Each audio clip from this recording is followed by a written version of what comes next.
Mm-hmm.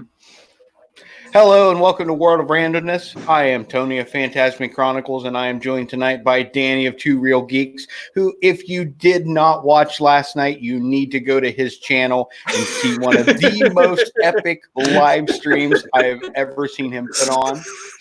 I don't think I've laughed so hard in a long time. Danny, how's your day been? We had a lot of people. Saying that last night.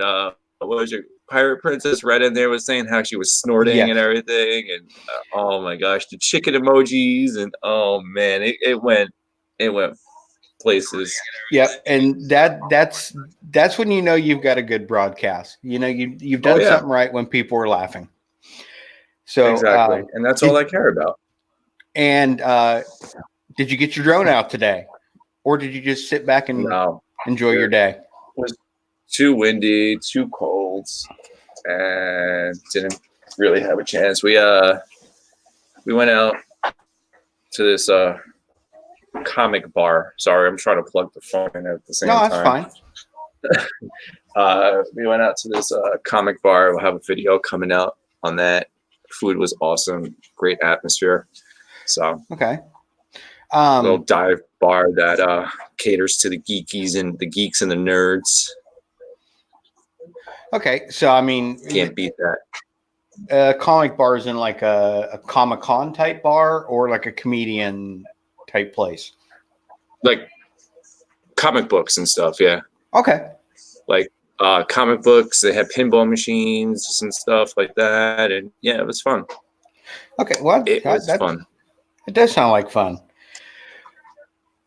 I mean, I didn't do much today. I mean, we went from 6 hours of freezing rain to 12 hours of rain, and then it's been about, I think the high today was around 18 degrees. It's been I don't envy cold you today. No, I don't envy me either. I mean, it is what it is. There's the way. Yeah, I've chose to stay in Ohio, so that's how it works sometimes, you know. It's home. That's all. You have to deal with it all year. It's not like you're in Alaska. No, I mean, I know that in a few months I'm going to be driving a couple hours north, and I'm going to be enjoying things like the 300-foot tall Millennium Force, the 400-foot tall Top Thrill Dragster. So, I mean, it's all worth it in the end. Exactly. I mean, yeah. And only in Ohio can you enjoy all four seasons in the same day. I mean, you don't get that everywhere. You can't say not only in Ohio. Well, come to Georgia. Well, that's true. You've told me some good ones. Yeah. It was like Halloween day. It went from being like 80 degrees, dropping down. Before I got out of work, like as the sun went down, it went down to like 30 with wind and everything. And no. I don't know how cold got it that night here on Halloween, but I know that our kids had enough. How many kids do you know are like, I'm done. We're cold. Well, when you live up north, it's like that. We were like that too. We're like, yeah, it's cold. We're going home. No more. Yeah. I mean, because you got to move around with all those layers on, and no, not fun. No, not fun at all. It's kind of hard to be it's kind of hard to be a scary ghost when you're walking around in 14 layers and. Exactly. So. Exactly. Well, it's like when Jess and I worked at the haunted house. It's like, all right, we couldn't do what we really wanted to do because we had so much layers on. We were outside right off the Long Island Sound, and it's like, all right, make sure you dress up. It's like, well, I'm on a morgue table, and aren't I not supposed to have all these clothes on and gloves? And it's like, well, you can freeze. What's going on, Noah? Yeah. My kids have tomorrow off from school, so they get to stay up a little bit. So hello, Caden and Caitlin. I hope you're having a good time watching us, and I hope that me and Danny are entertaining you a little bit tonight. And hello, Noah. Thank you for stopping in. Are you sure you want them to watch us? Well, they can watch for a little bit. I mean, we do keep it so that we pull ourselves back to the 10 o'clock hour. Well, not for nothing. They do live with me, so they know what I'm like in real life. So, I mean, This is true. what I'm like here is very watered down. I mean, I know. like Danny I said, really Danny's have lived to up hold it in back. Danny grew up in New York. I've lived here all my life. I did live out east for a couple of years. I was a construction worker for years. So, I mean, the attitudes are and the mouths are there. But That's good. I'm glad. don't let any YouTuber tell you they're any different either. Not to say we're not good guys. Listen, exactly. We just keep We're it just who family we. friendly on camera. Yep, we know You who know, we are. exactly. I don't want to spread all that here. Yeah, As I tell people, I live two lives. yep. My camera life Sláinte. and my own life. You know, and that's fine. I'm happy that way. Although my wife is reminding me that she is the one that got timed out for throwing a 4-letter bomb out in the chat.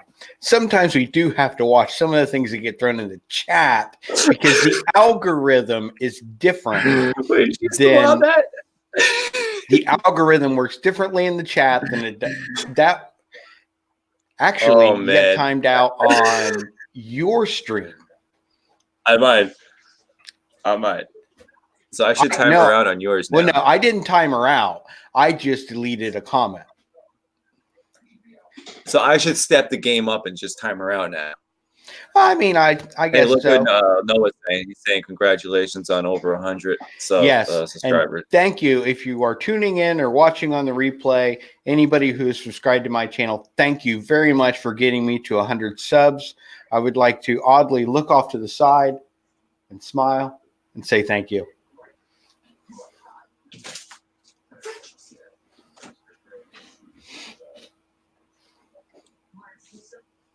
Huh?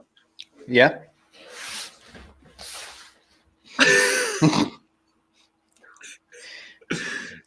Hey, there was the fork in the road. Fork in the road back there. Already gone. It's straight ahead now. Yep. It's done. Well, there's got to be another one. Anyways, yep. I checked this afternoon. I just reached 116. My wife, bad boys. Bird. Yeah, bird. What's going on? Huh? Bird. Yeah. Anyways, I would like to announce, and Danny was going to be nice enough to allow me to announce it on his stream last night, but like we discussed before, I wanted to do it on my channel.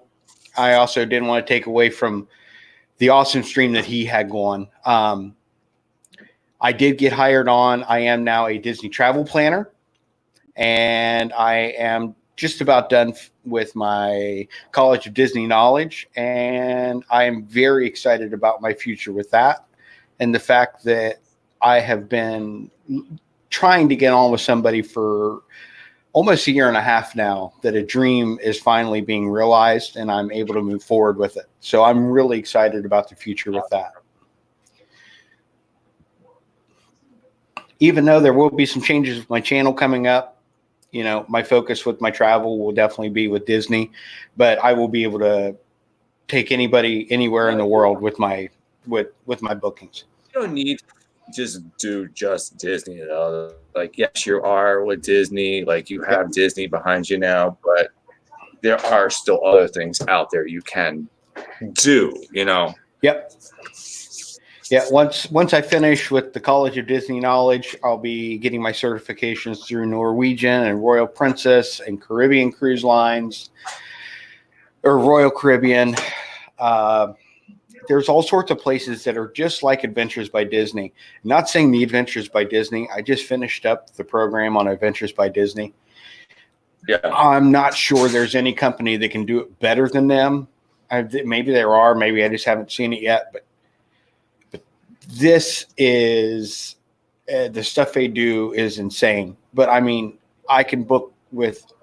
I've got almost 180 retailers I can book travel all over the world with. That's awesome. In probably the next 6 months, I'll be ready to do a lot more of that. Awesome. So I'm really buckling and in down. 8 months, he'll be ready to sponsor Two Real Geeks. So be prepared for that. Maybe. We'll see. Well, it depends. It depends on if depends on if Two Real Geeks books their vacation through Vacations by Fantasmic. No. See, what you got to do is you got to send us out on these excursions so we can bring you back to film, and we'll give you the credit for filming it for you. Oh, I see how it is now.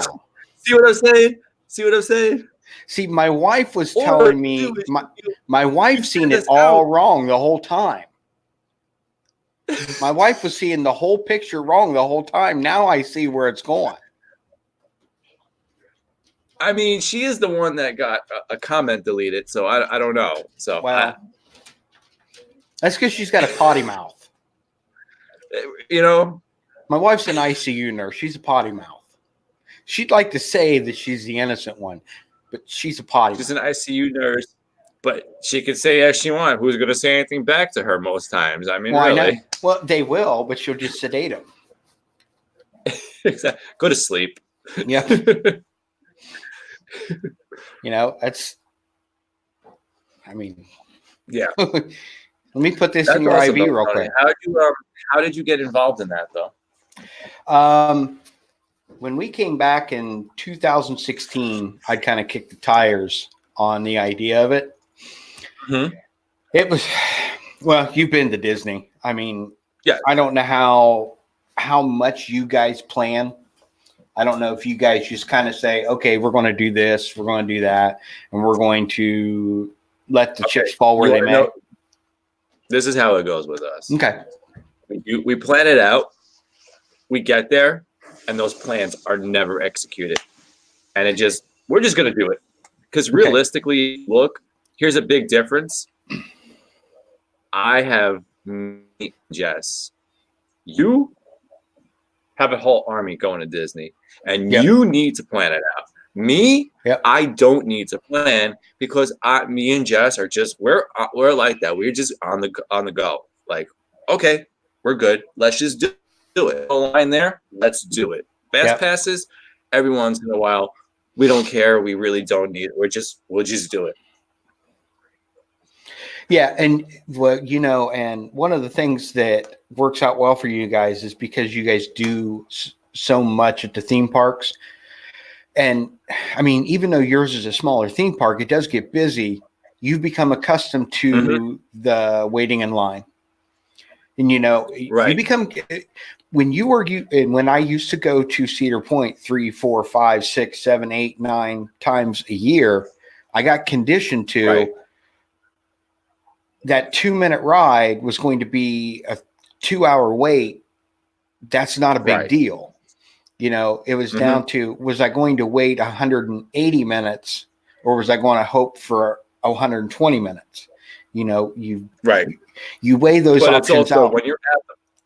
When you're at the park enough, you also realize what type of rides are busy in the morning, what type of rides are busier in the afternoon. And you're like, okay, that's busy now. Cool. I'm going to go on this side of the park because I know it's dead because this side of the park's busy. But if this side of the park's dead, that side's going to be busy, or you know how to move around. Yeah. Once you're at the theme parks enough. So. Yeah, and we were very meticulous the first time we went, and this is before we had a diagnosis for either one of our sons, especially with Brandon being autistic. We did not. I mean, we knew that there was something there. We did not know what we were getting into with him. So we had some late nights or even late afternoons where it hit the fan, and that little autism guy just said, "Okay, I'm going to rear my ugly head now." So we learned real quick, the hard way, how to handle Disney differently. Now, the trip with them from 2016 to 2019 was 2 completely different trips. even though I was just as Oh, I can meticulous, even though I was just as meticulous with them, because I'm a very finite planner when it's something that I'm really into. So when I Well, also, let start, me ask you, both time, like 16 and last year, okay, when did you go down? When did you go down? the times a year, Yeah. July, we went the week before school in 16. Okay. So probably, I think we got there on the 11th of August in 16, and the second time was we got there on the 7th of July. So, Okay. and here's the thing, believe it You or see where not, I'm going with that too. yeah, and believe it or not, it was probably busier in July when we got there, but knowing what we were getting into and understanding what we needed to do better, we actually, Right. and plus we knew the parks better, and our kids are older, so we were able to split up more. Right. So if But you were also we there had, July 7th, which is one of the busiest times of the year in that park yeah, for the 4th of July, and actually, other than Christmas. yep, and actually, when we went to Magic Kingdom on the 7th, I mean, everybody's got their own thing, but my trip, whenever we go, it has to be Magic Kingdom when we first get there. That's, I wish, yeah, you know, I wish that was my case the last time, but we were trying to get the Star Wars stuff out of the way. So well, I don't blame you there. that kind of, yeah. But the second day, definitely, we went to the Magic Kingdom on our second day there. And actually, I'm not even like the first day that we were there, we did Magic MGM for. Sorry, it's always MGM to me. I know it's Hollywood Studios, but it's MGM. I'm sure you understand where I'm coming with that. So we did that first, all the park there, and then that night we went over to Magic Kingdom because they had the extra magic hours, and so Yep. it's like, okay, we still did Magic Kingdom the first day. So, Well, and here's a little tip I'll throw out there to you that we never use, and I don't know why yeah. we don't. If there's extra magic hours in a park, don't make that Yeah. your park for the day. Oh Because yeah, no. because there are there are 36,600 rooms at Walt Disney World, and more are opening every day, it seems like. So you That's start crazy. adding up all the people that are in those rooms, all the people at Swan and We're Dolphin. not even adding I-4. Yep. All the people at Swan. We're not even adding I-4. Yeah. Yeah, that's crazy. Well, Swan, yeah. Dolphin. Any of the resorts in the Disney Springs area, they're eligible for extra magic hours. Anything on Walt Disney World property that is not owned by Disney, which is Flamingo Crossing, which is both of the Bonnet Creeks, the Four Seasons, all those people get the extra magic hours too. I'm not sure about Are Shades those of the Green. ones in downtown Disney? Oh, I'm sorry, Disney Springs. You see, I refer to things as their old names, and that's forever. Now, see, I remember, and see, I went a long time without going again. My first time was in '85. So when I went, yeah, Epcot was still very new, and there was no Universal Studio, or not Universal. There was no Hollywood Studios. There was no, all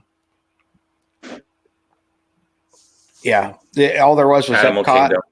Yeah, just Epcot and the Magic Kingdom. That was it.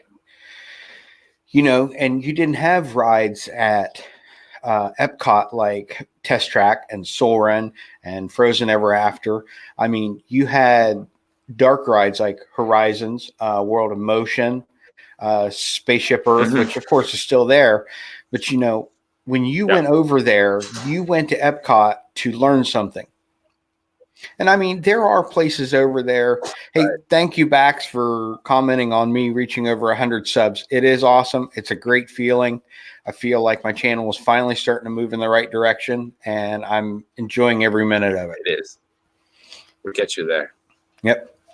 And if you're joining us on the replay, and if you are not subscribed to my channel, please consider subscribing. And please hit that thumbs up to show me you like what I'm doing. I'd really appreciate it. Thank you. Now, the one thing about Epcot that I really enjoyed as a kid that I missed when I went back as an adult were things like, Danny, when was your first trip to Disney? Oh, geez. I would have to say either like really late 80s or early 90s. I was like really young in grade school. Okay. Like, do you remember Duck was just still out, so let me put it to you that way. When you were there was probably Ellen's Universe of Energy at that time, wasn't there? Yes. Okay. Oh, I've been on that ride many times. See, that wasn't even thought of when I was there. There was Universe of Energy, but it wasn't Ellen's, and I think it was something else at the time. I can't remember. The first time I went down to Disney, the only thing we did was Magic Kingdom because we were short on time because our car broke down on the way down and this and that, blah, blah, blah, blah, blah, blah, and all, But that stinks. We only did Magic Kingdom. Yeah. So we only did the one park. But there was only two. No. There was the three parks at the time. There was Magic Kingdom, Epcot, and Hollywood Studios, I think, just opened up. It probably would have. It just turned 30, so that would have been. And I'm 36, so yeah. So 89, right now. It was at least nine. I'm going to say 89 at least 90. Was 1990. I went. Yeah. So. Yeah, the changes that I seen going back as an adult. Yeah. It was a little heartbreaking, but at the same time enjoyable because I enjoyed Epcot as a child. I also enjoyed it as an adult, but I missed the things like there was Horizons, which, I mean, if you ask anybody that's ever experienced it, it wasn't a thrill ride. It wasn't, it was not anything that you were going to go on for any type of thrill. But, it took you through the world of agriculture. And I remember there's this one scene that anyone that's been through it can tell you the smell of it to the day they die. It smelled like going through a real orange grove. And when you went by it, I mean, it just smelled like someone just put a fresh orange right under your nose and squeezed it. Yeah. And I could still smell that smell. And like the buildings that just came down, the old Communicore West building, that actually used to be an interactive building where you went in, you could, on these very old school touchscreen computers, you could actually build a roller coaster and test it out for yourself. I mean, it was the original Roller Coaster Tycoon. You could go in and it would actually tell you if your roller coaster could be built to actually withstand people riding it, if it was safe to ride. Right. And everywhere you went, every building you went into, of the time it would not be. I don't think any one of my roller coasters ever passed the inspection. I mean, they're not allowed. They shouldn't ramp. They shouldn't have 14 loops in a row. Sure, they should. Why not? I mean, they should, but I mean, I would like it. Yeah. But my wife said it best right here. Going back as an adult with your children, you also see it in a different light. And to say it even differently is we got to see it through our children's eyes. Right. Well, and let me, Jess and I, it's funny that we're having this conversation.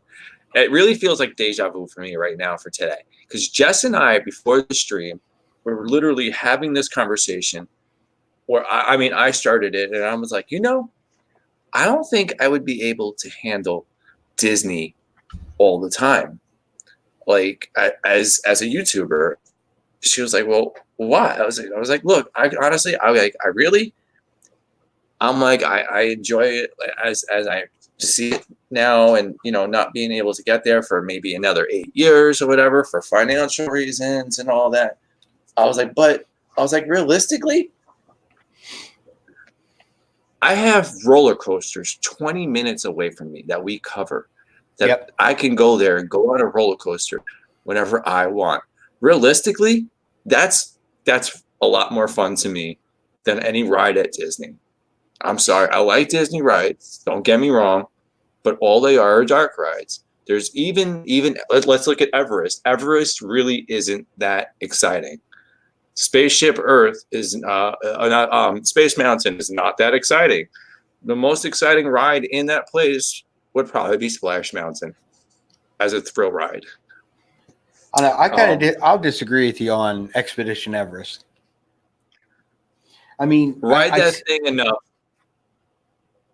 It doesn't do everything you would expect a coaster to do. It has a great backwards ride ability to it.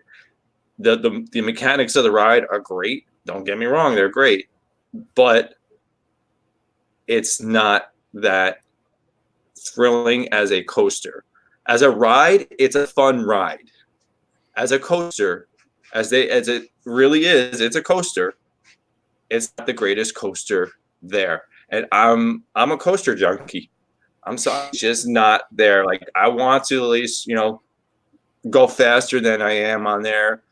Seven Doors Mine Train is a great coaster because of the whole swinging motion. It gives me something more to it.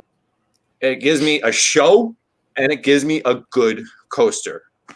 It's an element that you've not seen on any other coaster before with the mine cars, and it had a weird feeling, and I loved it. Yeah, I truly enjoy, and I think and my wife will disagree, and I think you'll disagree. I think they felt about 20 to 25 seconds short on the Seven Dwarfs Mine Train being a phenomenal coaster. Yes. I don't know what you could have added any different to it. They could have given it. Well, see, the problem is with Disney is they don't want to break the aesthetic feeling, and you can't break that 200-foot barrier. And I understand they're nowhere near that 200-foot barrier, but they want that coaster. They want your 3-year-old to be able to ride it. They want you to be able to ride it. They want everybody to enjoy it. Right. You go taking a 3-year-old or a 5-year-old up 200 feet, most of them aren't going to ride it. Now I've got some great pictures. You know what you could have gave me? You could have gave me some more of like the high ho scene. You could have gave me another scene like that. Like, you gave me the cottage, but most times when you're coming up to that cottage, it's either you're stopping at the cottage because you got to wait for a car to get another train to fill up and pull out. Yep. Or you're just going up to it, stopping for a second, and you're pulling up to the station real quick. You're not noticing that scene over there in the cottage. You're not noticing the witch, the old hag at the back of the cottage sometimes. You know what I mean? People don't realize that she's there. You know what I mean? You could have gave me more animatronic scene from the high ho scene. You did. They did a great job with it. The design of that ride was amazing. I went on that ride multiple times. That's probably the only ride that Jess and I really went on multiple times in our trip because it was an amazing coaster. I loved it, but I'm right. It could have been a little longer. Yeah, it could have been a little longer. I don't even know if it needed 20 to 25 more seconds. It needs a little something. And I don't think it needs it for everybody. I think it needs it just for the person looking for something a little more in the ride they're getting. I'm with you. The way the cars individually rock, that was very, I mean, it was the first of its kind. I mean, Disney went to every designer asking for this, and most of them said, you can't do this. It's not really all that safe. And here we have S&S Coaster building an Axis coaster, and we're talking about 15 years ago, they're saying that wasn't safe. But they saw what Disney did, and they're like, "Oh, yep, we can do this." yeah, the independent rocking and when they're going up the hill and it moves back and forth. It's not just, and I like the fact that even at the higher rates of speed that they move individually. Right. That Right. is it's something you could, if you had the ability, you could get right off it, jump right back on it, and you would see something different that you didn't see the first time through, which makes the mark of an enjoyable ride. Here's another awesome fact for that ride too is, I don't know if have you read that ride multiple times in one day? I don't know if we ever have or not. I can't remember. Have you ever ridden the ride at different times of the day? Is more the question. Yes. I don't think we've ever ridden that ride at night, though. Oh, you haven't ridden it at night. Oh, okay. I don't think we have. Here's the thing. A lot of the photo passes now for the rides, okay? If you look at the photo passes, there's a lot of them that are different videos and pictures from the daytime photo to the nighttime photo. Oh, really? See, that I didn't know. Yeah. Yes. We found that one out. The best thing we did was to get the photo pass package. I think the Memory Maker is a great deal if you are doing something that is special. Like when we took our trip with the first time with our kids. My wife's saying we rode it at night on our honeymoon. I don't recall riding it, and I think I do now. I think we rode it, and then we wound up getting ready to go to fireworks, and we wound up walking onto Peter Pan in 10 minutes. Yeah. Believe that or also, not. I know, like, what is it, a past year or two that they just started adding the videos onto the rides, too? Yeah. So, we had them in, I know it was in 2016 because we have videos with our kids. So it's been from Disney, from them. Yeah, so it's at least 3 years. Okay. Yeah. So. But this last time, I think that's the greatest thing that they did. But this last time when we went, we bought the Memory Maker, and I don't think we had but maybe 20 pictures taken altogether. Really? The entire week. I mean, just because, we split up quite a bit, and there's certain rides that some kids will ride, some kids won't. Right. Here's the thing you got to remember is, even though you guys are separate parts of the park, you could take your band and get a picture by yourself if you want it, and then your wife can take it at the opposite end of the park and still have it added onto the thing. So it's not like that. We realized that. So Jess and I kind of like at points split away from my parents, and we were taking Memory Maker photos, and they were taking their photos, and it all went into one account. So it was basically just a dump account that we split, and that was it. And we basically came back to my house and downloaded all the photos on each of our computers, and we were good. So, but something like that, it worked out perfectly for us because we have so many photos. Well, and it's like my wife just pointed it out. We had some kids who were like, I don't want to go take a picture with this person. I don't want to go take, and my kids are at the age where characters aren't a big deal for them. And, as we were walking around, we seen, people taking pictures, but, at times of the day you get, because it's so crowded, people are like, okay, we're going to take a break. We're going to jump in line to get our picture taken. You got a line that's 50 deep. Yeah. It's 96 degrees outside. You don't want to stand there and wait. They're rides sometimes. Yep. So they're worse than the rides at times. Yep. It's crazy. Hey, Crazy Pop, what's going on, buddy? Thanks for joining. Hi, Crazy Pop. Thanks for stopping in. Are you subscribed to Crazy Pop? I don't know if I am. He does stuff down at your park, doesn't he? You need to be. He's a great content. Okay, he does stuff, down at Six Flags, Carowinds a lot. And Carowinds. Okay, I've heard, He does, he does stuff. He's a great person. Butch, I've actually met Butch, and amazing, amazing individual right there. He's like you, Tony. He'll give you shirt off his back just to help you out. Well, Crazy Pop, I'll be checking you out after we get off the air tonight. Danny, me and my wife were talking about this, and actually, my son Brandon was asking me the other day. I think it might have been yesterday. He was asking me because he knows that I hit my 100 subscribers. He was like, "Hey, what do you have now?" And I said, "I've got 116 now." And he was like, "Oh," because he was the one that was giving me a hard time, saying, "Oh, well, come back to me when you got 1,000." And I'm like, well, when I come back with 1,000, what are you gonna say? He said, "I'm gonna tell you to come back when you got 10,000." And I'm like, "Oh, okay." But that's good though. Even your own son's pushing you. That's motivation enough, right there. But he told me, he said, "So who are your favorite YouTubers?" And as adults compared to kids, the people you like as YouTubers is so different. Because I walk into the room watching my kids watch YouTube, and I just want to headbutt the TV. What are you watching? It's like, this dude has I've got 116 subscribers, and this guy's living the life over here. And I mean, literally, I play video games all day. Or he's walking around the store blindfolded.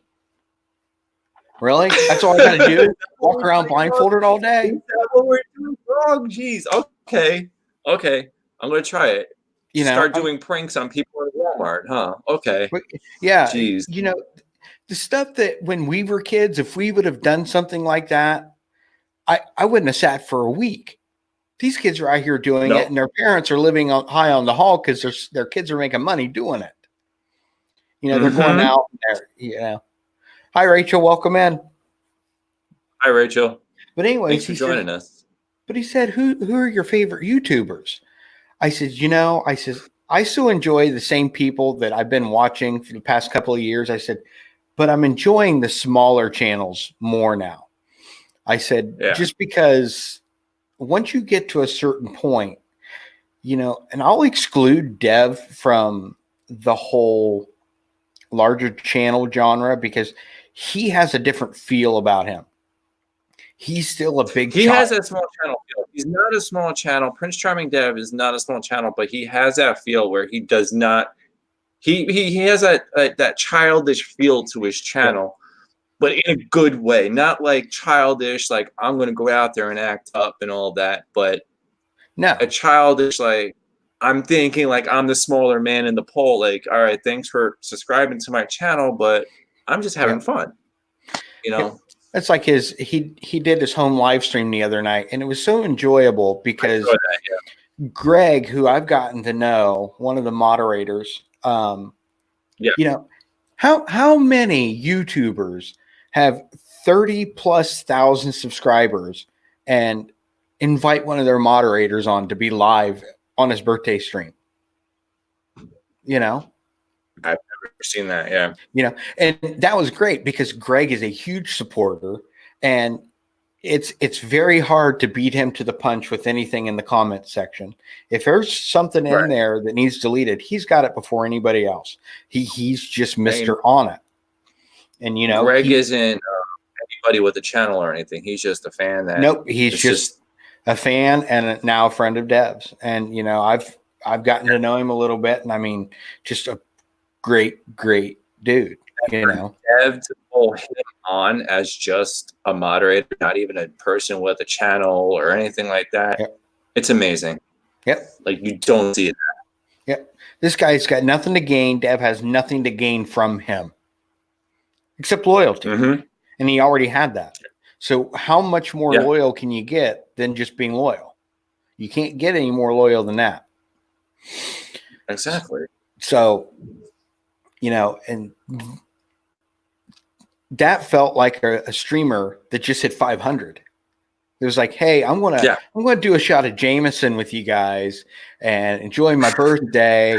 and he did. That was great. I loved it. And to watch him at the end, he definitely was a little slower at the end than he was at the beginning. You can see he was definitely winding down a little bit. Yeah. But he never once forgets to thank people. Oh, exactly. That's like he saw me in there, and I was like, he ain't gonna say nothing to me. He was like, "Oh, what's up, Two Real Geeks? Thanks for coming." I was like, "Oh, Yep. really?" Like, like he saw it, like you saw it in his face, like he knew who I was. Like the eyes lit up, like, "Oh, Two Real Geeks is here." Like, it's like, yep. Oh, okay, thanks, Dev. I appreciate it. Well, that means that he has seen your channel and he knows that you guys aren't Disney, but you guys go outside of the box, and he knows that, and he appreciates. I mean, don't get me wrong. I mean, this is his lifeblood. I mean, what I've got in front of me and you got in front of you is what pays his bills, and he understands that. But at the same time, But do you think he enjoys having to do Disney all the time? Yep. Do you think he enjoys doing Disney all the time, though? No, no one does. I know he enjoys doing Disney, but I really think his passion is doing other stuff and showing the rest of the country and things like that. Like, you know what I mean? Like, he likes to do Disney, but I think what he really likes to do is on the road and away from Orlando. Oh, yeah. Because he's always there in Orlando. I mean, he can show that anytime. Right. Exactly. Hey, check that out. Yeah, I see that. Thank you so much. I appreciate that. Yep. Tell everybody in here, just in case nobody in here is subscribed to yours. I think everybody is, but go ahead and tell everybody a little bit about it. Oh, about the Teespring? Yeah, go ahead. I mean, geez, man, you saw the merch in there last night, right? Yeah. When I showed it, like, so we have hoodies, we have T-shirts. So our T-shirts and hoodies, we have one hoodie that doesn't have it on the back, but the T-shirt and the hoodie, there you can get an option of it where the T-shirt has our logo on the front, and on the back it says Two Real Geeks with the word subscribe under it, which will help us out by getting us more subscribers. And they're awesome looking sweatshirts and shirts. Tony has seen them. Yep. Not firsthand, but in our videos, he has seen. Yeah, he has commented on how they look. They are amazing. They are very comfortable and very inexpensive. They are. Yeah. That's compared to what other YouTubers are charging. Sure. I think our T-shirts are going for $20. The hoodie with and on the back is $30, and the hoodie with just the front logo is $25.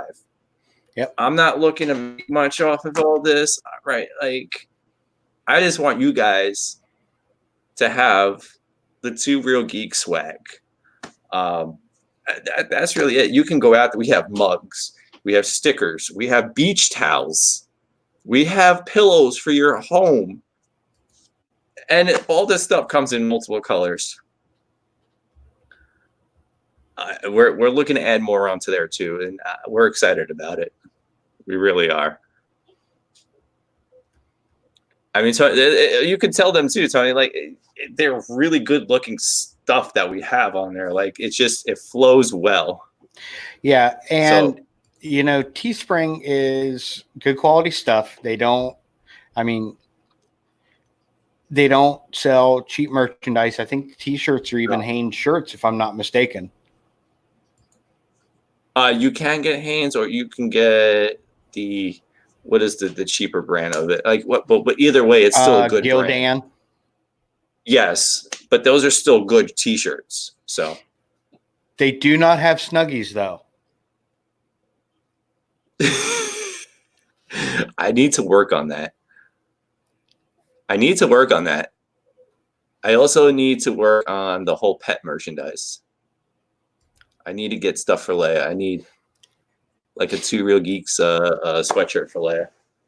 I've been working on a new logo layout, and I've got it worked up. I tried to incorporate it into some shirts today to, uh, you know, I got to get it recentered. It didn't center up very well. The logo itself came out looking really nice, but I just got to work on it a little more. You'll get it. You'll get it. Yeah, I mean, it wasn't hard to make it. What are you making it on? I actually have it built on Word right now. It actually looks really nice. I mean, it'll be up and live on my channel probably in the next couple of days. But well, realistically, I'm going to tell you right now is our logo, the the two cartoon avatars of me and Jess. Yeah. Like we found a website that actually made those for us. Like the old like South Park Yourself websites and things like that. So we found that. We're like, oh, okay. So we made them. We saved them. we cut it out and all that. So we're like, okay. So we held those two, and then we found like a cartoon version of Leia. That was the hardest one to find, because every dog photo I've come across of a bulldog had some kind of writing across it or something, like it was just watermarked or something. So we found that one. It looked exactly like her. I was like, that's it. We're taking that. And the lightsabers were two separate lightsabers we found online, and we just pieced them all together, and there you go. I found a website that did the writing, the Star Wars font and everything, and it was great. That's going to be my new logo. I like that. Yeah, it took a little time. I think the hat should be a little bigger, but that's great. Yeah, just been playing around with it. It'll eventually come out to be exactly the way I want it. And that's all that matters, as long as it comes out to the way you want it. Yeah, I've just got a basic paint program. I don't have anything like Paint Shop Pro. I need to get it recentered in here. That's the reason why it wouldn't come out the way I wanted it. Get it centered in the box, because of course, you've got your picture, and then when you submit it, it's going to have that white background. So I need something that's going to allow me to put that, or I need to find something in Word that'll give me like a transparent page. I'd like to do it transparently and then submit it that way. That way I can center it myself. There's websites that will do that for you. Yep. I really like the way that came out. Oh yeah. Definitely.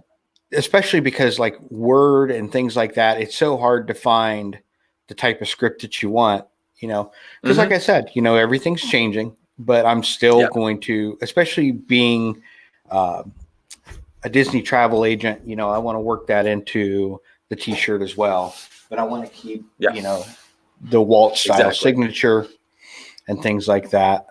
And my wife is saying that I need to ask my wife about that stuff. I don't know why I need to ask her about it. She didn't even know anything about Darth Maul. So how would I?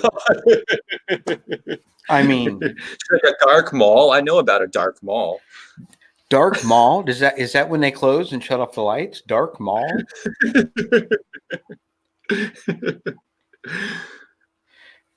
Dark Maul. I know that guy. I know him. I know him. Oh man. Yeah, but Tony, that's a good logo though. And even Pop is saying that. And I think, yeah. Thanks, Crazy Pop. I appreciate the compliment. Wait. We can't have this. Oh, is somebody getting timed out? Are they? No, not yet. That's a warning. She said bad things to you. It's okay. They're nobody can see them now. Oh,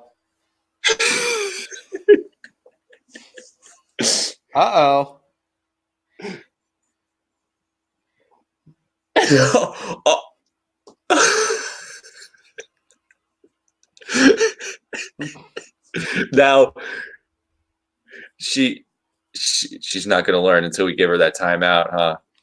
Hey, I'm being a good boy. I need to be able to sleep in my own bed. I actually gave her a wrench. She's never had a wrench. Somebody's got to like her. Yeah. I just had to. She had one comment removed last week, so it's going to be a thing now. She needs a comment removed every week now, at least randomly. So, I'm world kind of of randomness. well, I'm kind of disappointed that none of these. I'm sure that you watch some of these other channels that, like Wednesday nights and stuff. They get all these characters that come in. We don't get any love like that. We don't get any of these characters that come in here. We don't need them. We just don't get any love. We do. The love we get is the better love than most other places you can go, because they come in here to see us be us. Well, and that's true. It. Not here trying to put on a show. Like, yeah, we're putting on a show, but realistically, our entertainment is entertaining us and everybody else in chat at the same time. I'll say, and that's all that matters. Like last night. Are you not entertained? That's how I feel. I'm not entertained. I mean, I'm like a gladiator. I'm out here fighting for everybody here and their entertainment.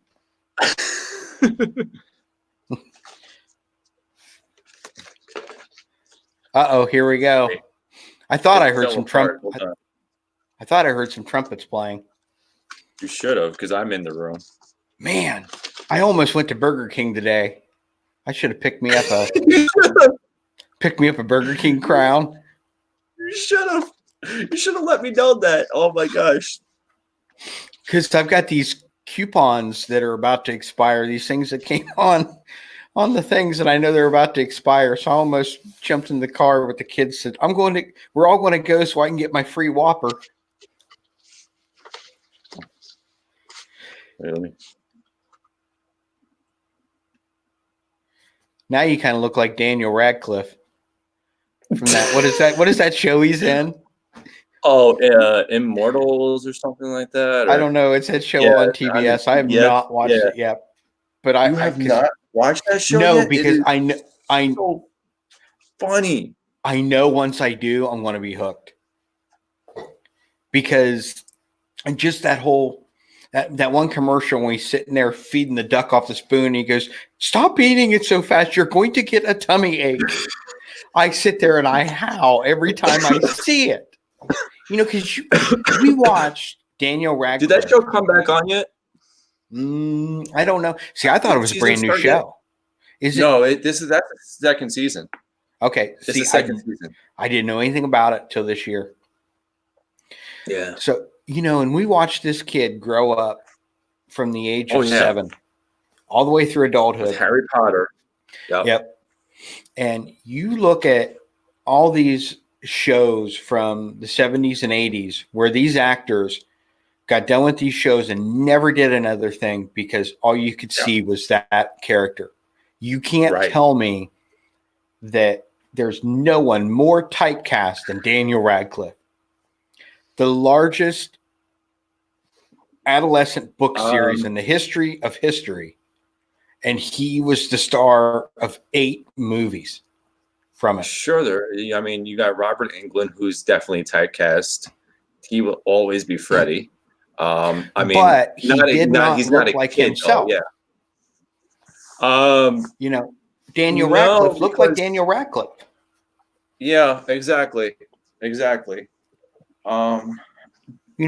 you're a true Nightmare on Elm Street fan, you don't know Robert Englund without the makeup. Right. True. Who else? I'm trying to think. Like one of the things that I've always brought up to my wife is I grew up in a time where MASH was on television. And, and I still to this day, I have seen every single episode probably 100 times a piece. And I still will I've got every episode on DVR. I put them on every night at bedtime because it's one thing I can put on and I know I won't lay there and watch. Well, yeah. Because I pretty much know the episodes word for word. You can't tell me, and the majority of those actors never did anything outside of, except for Alan Alda. He did a lot of work with Woody Allen. He did a lot of Woody Allen films. But outside of him, except for a few roles here and there, none of them did anything. Mm-hmm. Nothing. And I mean, that's a shame because they were all, Harry Morgan was an accomplished actor and an accomplished director. And a lot of those, Loretta Swit was a classically trained actress. She, and they never really did anything of merit again. But then again, there was only 3 channels back then. Yeah. Well, that's like Jess is a fan. Like she's all into dancing and things like that. She has danced. She has instructed dance classes. You name it, she's there. She's all about the dance movies. Her favorite dancer is Ginger Rogers. Well, okay. I sit here and watch a movie with her. She puts on, and all you ever see is like Ginger Rogers and Fred Astaire. Yep. That was just what you saw. And actually, that leads to another conversation that her and I had last night. I was like, you look at these old dance movies, and it really makes you think. Granted, the dancers and stuff would make nothing or for free, but you needed to find all these dancers in those movies. It's like today where you get, okay, we need 5 of you and that's it, and then we're going to CGI the rest. Yep. They couldn't do that back then. A movie or a TV show was a lot of work. Yep.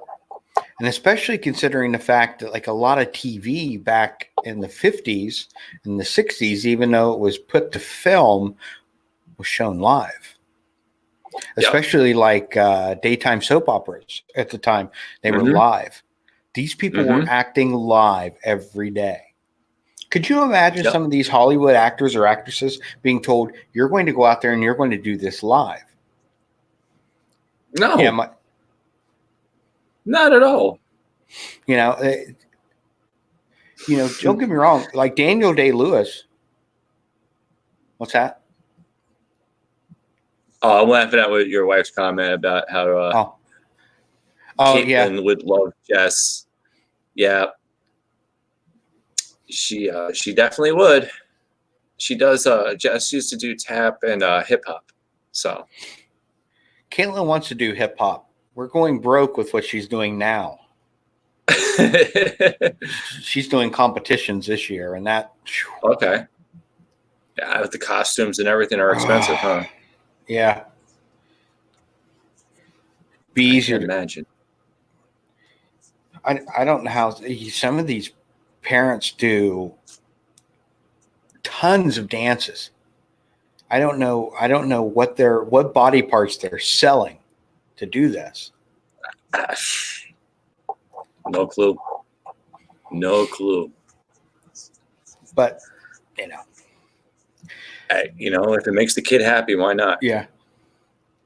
And something like dance can give her a future, so let her dance. And let her go dance at Disney, and then the old man can get in for free. That's what I'm thinking.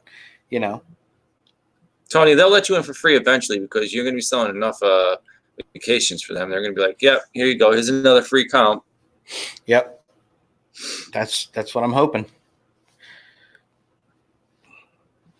Yeah, I'm hoping to eventually build myself up enough where I can have my own licensing and everything, and then eventually move off on my own. But that's future me. Right now, I'm just focusing on learning what I need to learn. Because if I'm going to do it, I want to do it right. I'm not going to just book a vacation here, and do my best. Try and get this guy through, get that guy through. Once I start, I'll. And, there's times where it's going to be, tough because, you're going to have a phone on you 24 hours a day, and you're going to have people calling you from the parks going, "Oh my God, this is going wrong. That's going wrong." But that's Okay, stay calm. We'll handle it. Yeah, yeah, exactly. that's what you sign up Exactly. for going into this, because I've been in those situations a couple of times, and as much as I wanted to panic, there's no one to call when you're on your own. You get through it. Exactly. So, but I've Exactly. been through the Facebook pages, and you read the horror stories of people saying, "Oh, this was going wrong and that was going wrong, and I could not get a hold of my travel agent, and they pretty much just ignored my emails." And it's like, I don't understand how people do business that way. Yeah, that's just not. Some people, once you get their money, Yeah. bye, you're on your own. Well, and that's the thing is, at the same time too, people need to realize that the service they're getting is free as well on their part. And sometimes I think people expect more than what they should out of somebody. Right. Like, well, people I'm paying you this money. Yeah, exactly. Yeah, exactly. It's like, well, you would be paying that money on your own anyways. I just made it a little easier for you. Yep. You didn't have to get up at 6 o'clock in the morning on your 90 days. You didn't have to get up at 6 in the morning on your 180 days. And exactly. I got all your stuff ready. I got you down there. Your plane arrived on time. You're in the parks. Everything's planned for you. So exactly. Everything else, and any place you go to, not just Disney. If you go to Universal, if you go to, Six Flags, Cedar Point, things are going wrong.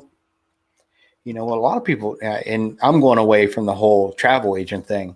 One of the best things I can tell people, it doesn't matter where you travel. If you're in a park and something is not going right, as long as it's not you screwing it up. If something is not going right, you walk up to somebody wearing that badge, and you say, "Hey," or that shirt or something. Yeah, exactly. And you kill them with kindness. Oh, yeah.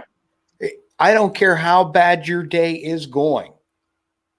You could have just been trampled by a herd of elephants.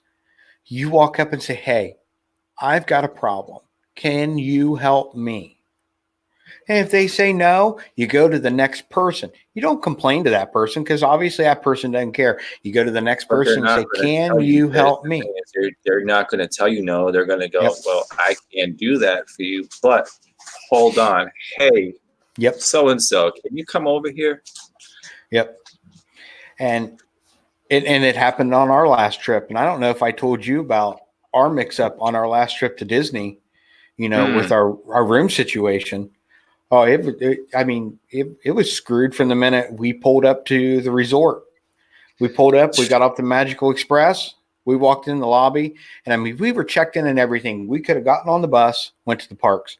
And I always tell people, anytime anybody asks for any last minute suggestions, always go to resort check-in. I don't care if you checked in 25 times online. We got there. We walked in. We don't do online check. I don't trust it. When I get there, I'll check in and I'll talk to a physical person that's going to sit there at his computer and go and type away after that. I do online check-in only because we usually have 2 rooms and we need adjoining rooms. And the only way you can get that guaranteed at Disney, and this is something out there, if you're watching on the replay or anybody here can use this little tidbit of information. If you're traveling with family over the room size, we have 6. You can't fit more than 4 at All Stars. You tell them that you have a family of 6, you want 2 rooms, tell them you want them adjoining. Because you are traveling with family, the families together, they will guarantee you adjoining rooms. So we got the preferred rooms because that's what our parents had, because my dad had his hips replaced.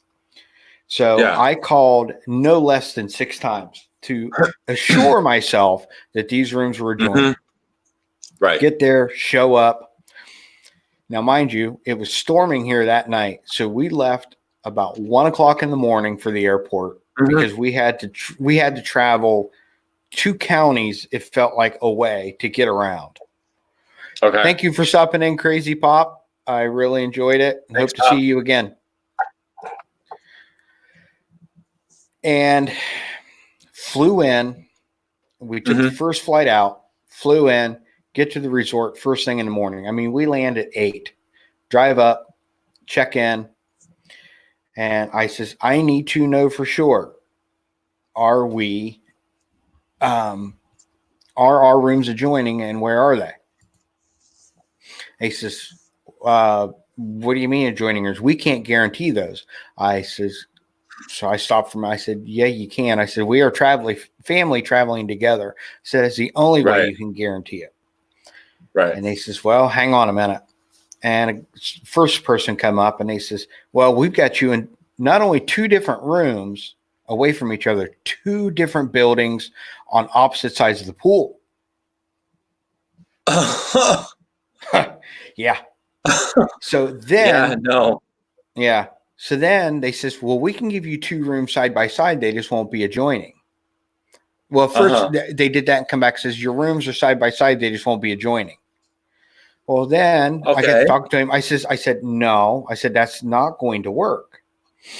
And then you come to find out, here's the back side. Here's the front side of the building. Here's on the corner. Here's the room. Go around the corner and back over here. Here's the other room on the back side of the same building. So they weren't even side by side. The doors weren't side by side. Oh, geez. So same building. I mean, the room numbers went from one to the next, but they weren't even side by side. I told the guy, I said, this, and he goes, well, we don't have adjoining rooms in preferred. I said, yes, they do. I said, he said, not at All-Star, yes, All-Star Music. All-Star Music does not. All-Star Music did not. I'll tell you right now, they do. I'll tell you they do. Well, maybe they just did. Do. Okay. So I said, well, we're going to have to do something. I said, and we got to, I said, this is not going to work. I said, and I called no less than 6 times to make sure that this was taken care of. I said, and I have been up since midnight last night. I said, I had to drive through floods to get to the airport, almost an hour more than I needed to. I said, and drag my kids through this. I said, and now here we are. Yeah. And I mean, the whole time, I mean, I was nice about it. I mean, I could feel the anger building up inside, but I never let it show. By the time it was all said and done, we did wind up moving farther back into the cheaper section, which, okay, I didn't want that. But he moved us further back, but he also gave us a free night in each room. We wound up with almost a $530 room credit by the time it was all said and done, plus multi-experience fast passes for that day because we were going to the park and we had to go through all this.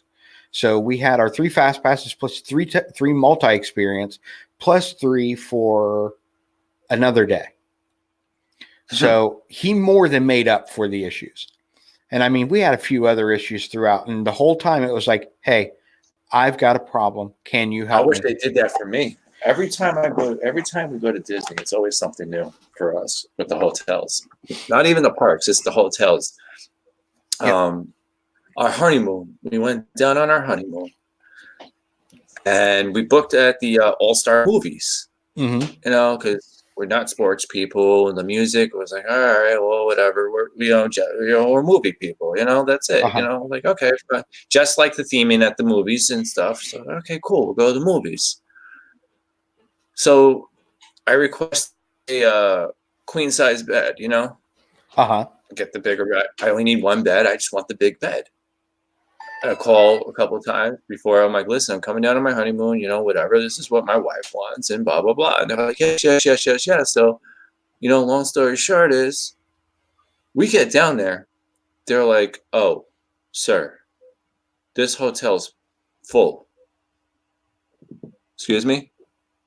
This hotel is full. Yes, we overbooked it. We're gonna move you to sports.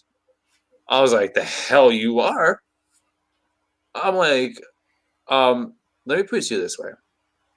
Like in your position, this is, no, like the first weekend in actually the last week of October. So I'm getting down there. This is like, it had to be at least 10 o'clock in the morning coming out of New York. So we're up probably, I was at the airport since like 4 o'clock in the morning, just so I had a ride to the airport. We're sitting around and all that. I was like, listen, I've been up since probably about 2, 3 o'clock this morning. Mm-hmm. We're going to fix this issue. Number one, we're going to have the one big bed in the room. Number two, you are not moving me to sports. Yeah. I was like, you know what? Hold on a minute. I'll be right back. I went outside and I grabbed Jess. I told her the situation. Sometimes, let me tell you, Tony, sometimes you just need to grab the wife. Yeah. Especially on your honeymoon, okay? So I get in there and she did the fake breakdown, the whole crying and everything, Tony, in the middle of a Disney World resort hotel lobby.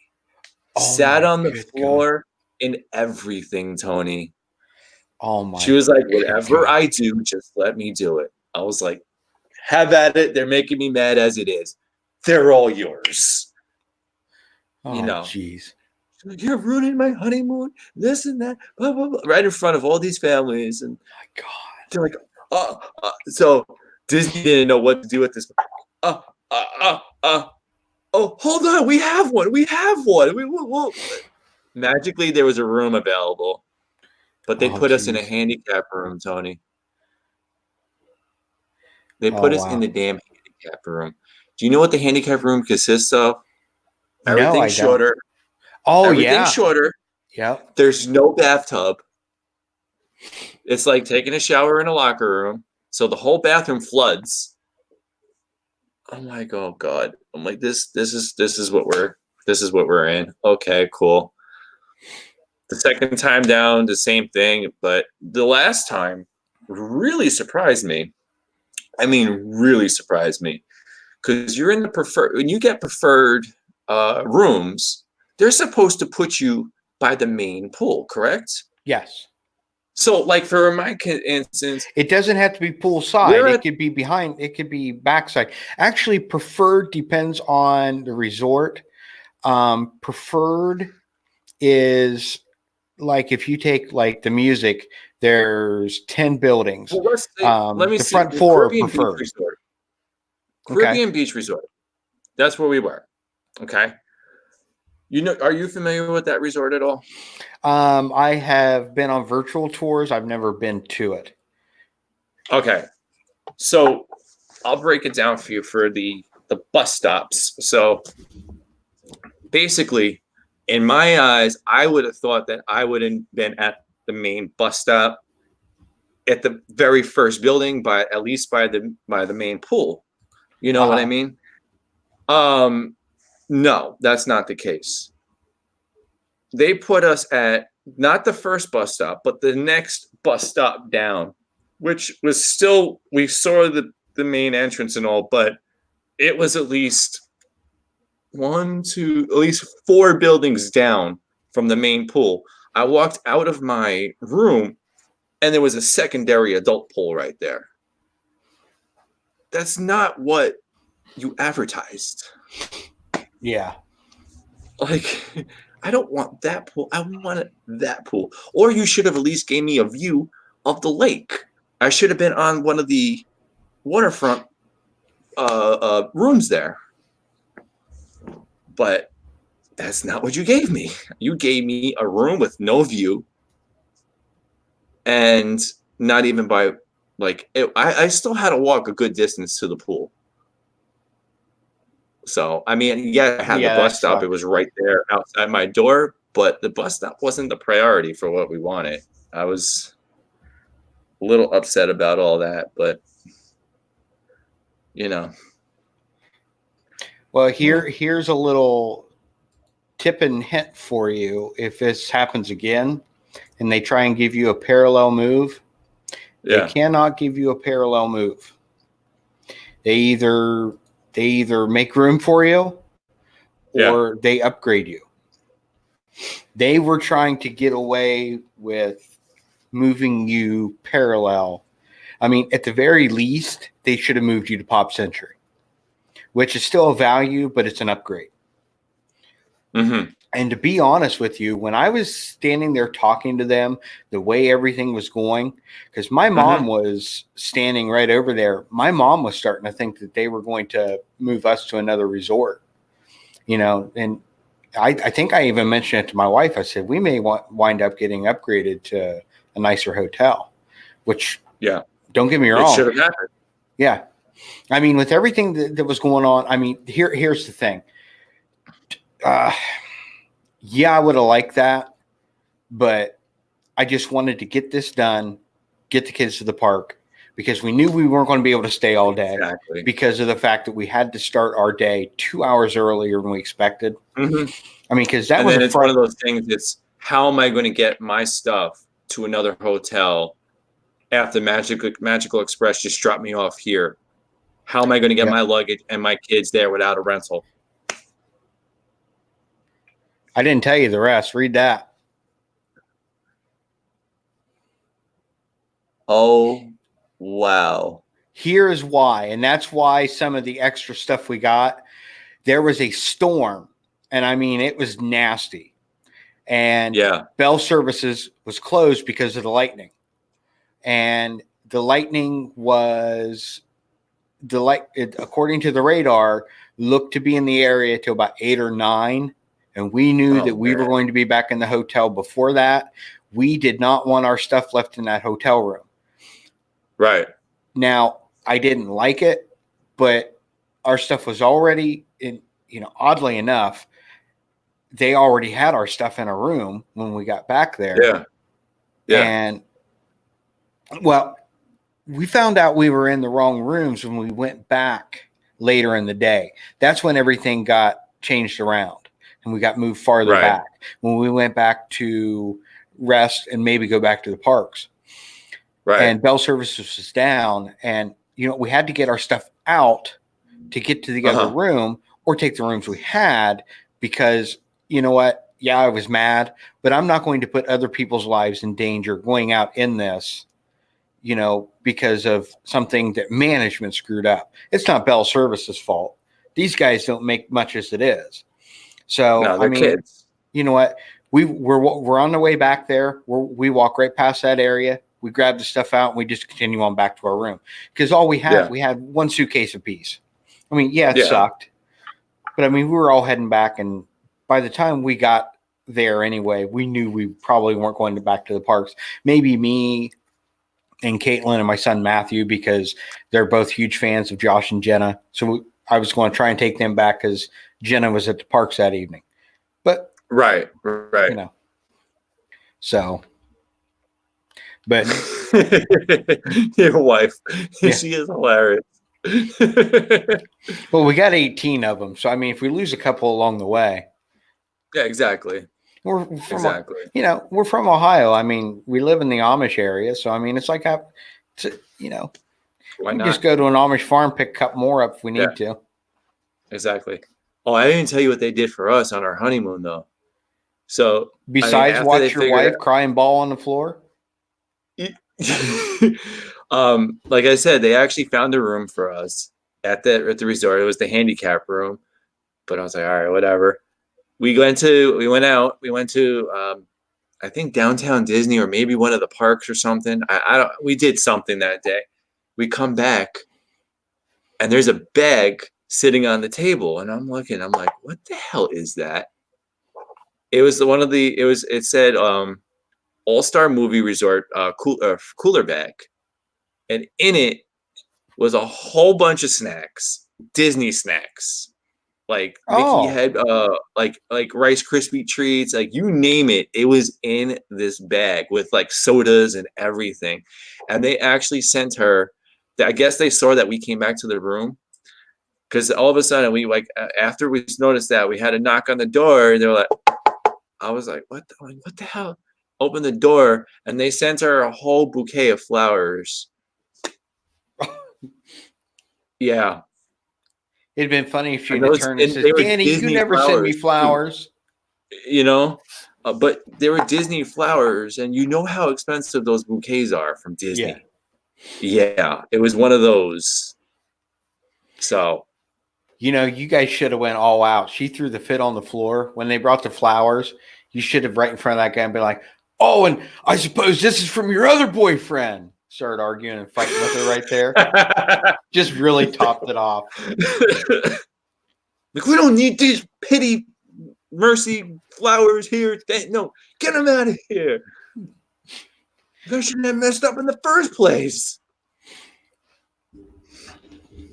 Oh man, I was like, the words that came out of my mouth at the front desk. It was nothing foul or anything for a change. I was like, you're supposed to be making this the most magical place on earth for my most magical moment of my life on my honeymoon. Thanks a lot, Disney. Sir, can we calm down? No, you put yourself in my position. Are you going to be calm? I don't think I would be, sir. But can we calm? Don't tell me to calm down anymore. This is calm. What's my ID say I'm from? New York, sir. Exactly. Think about that. Yeah. But at least they sent us something. Like, I was I all mean, right.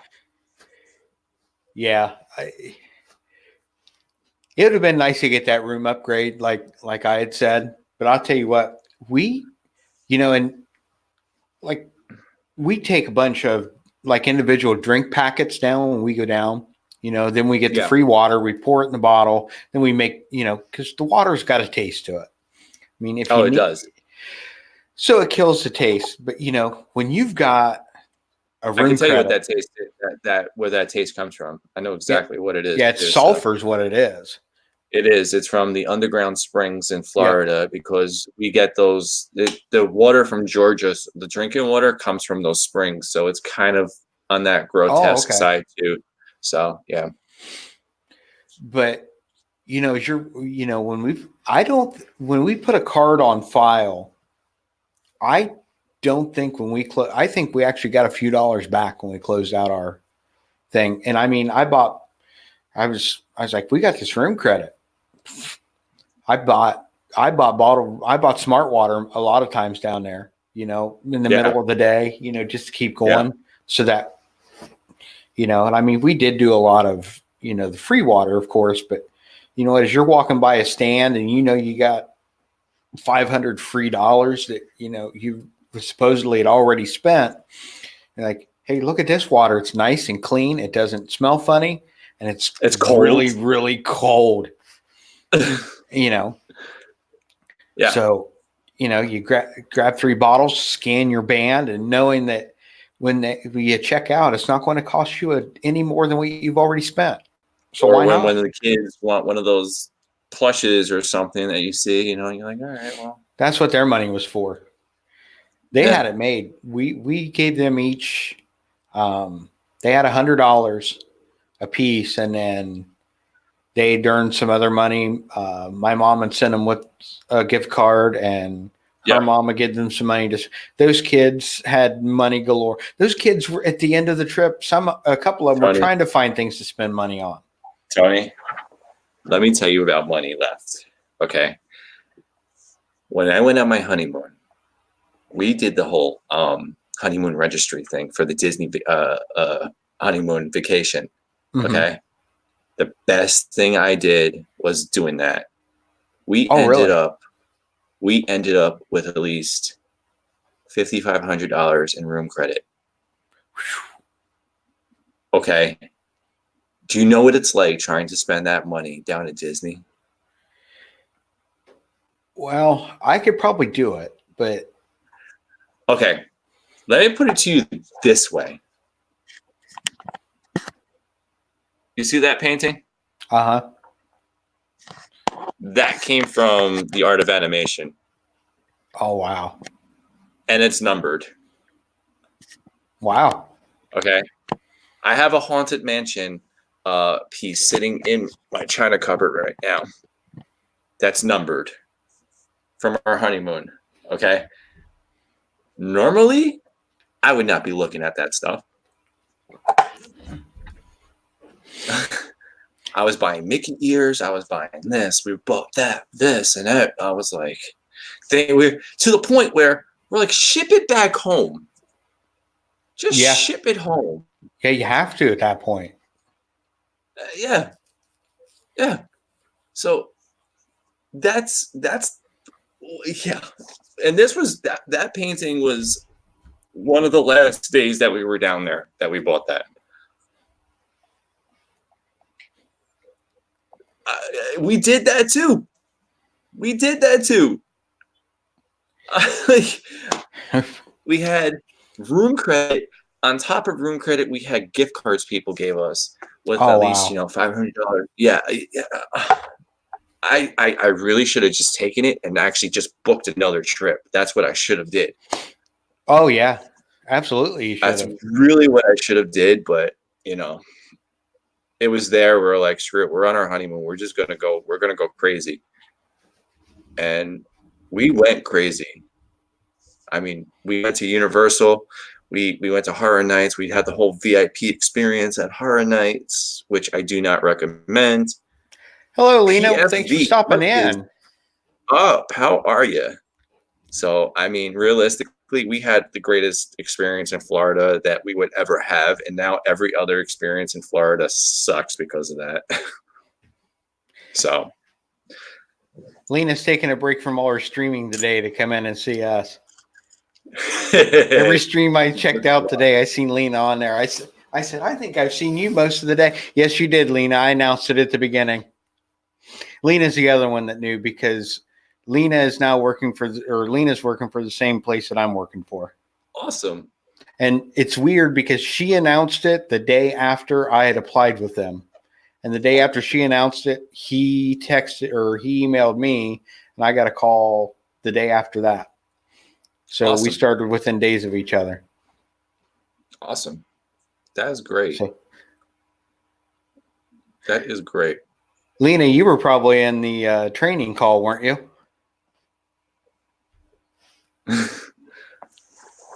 You guys are going to do good on that, though. Yeah. I mean, I see a lot of YouTubers that, do travel. And they also have YouTube channels, and they, it's a good engine. If you get a good following and a good, good people behind you, and a good following behind you, you can build a good clientele just through, your subscriber base. Oh yeah.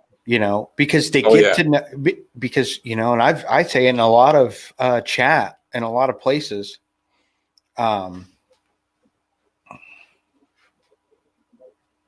yeah, it was really it was a no-brainer once I started thinking about it. Mm-hmm. I mean, I would love to do something like that, but I don't know if I would really want to just do Disney.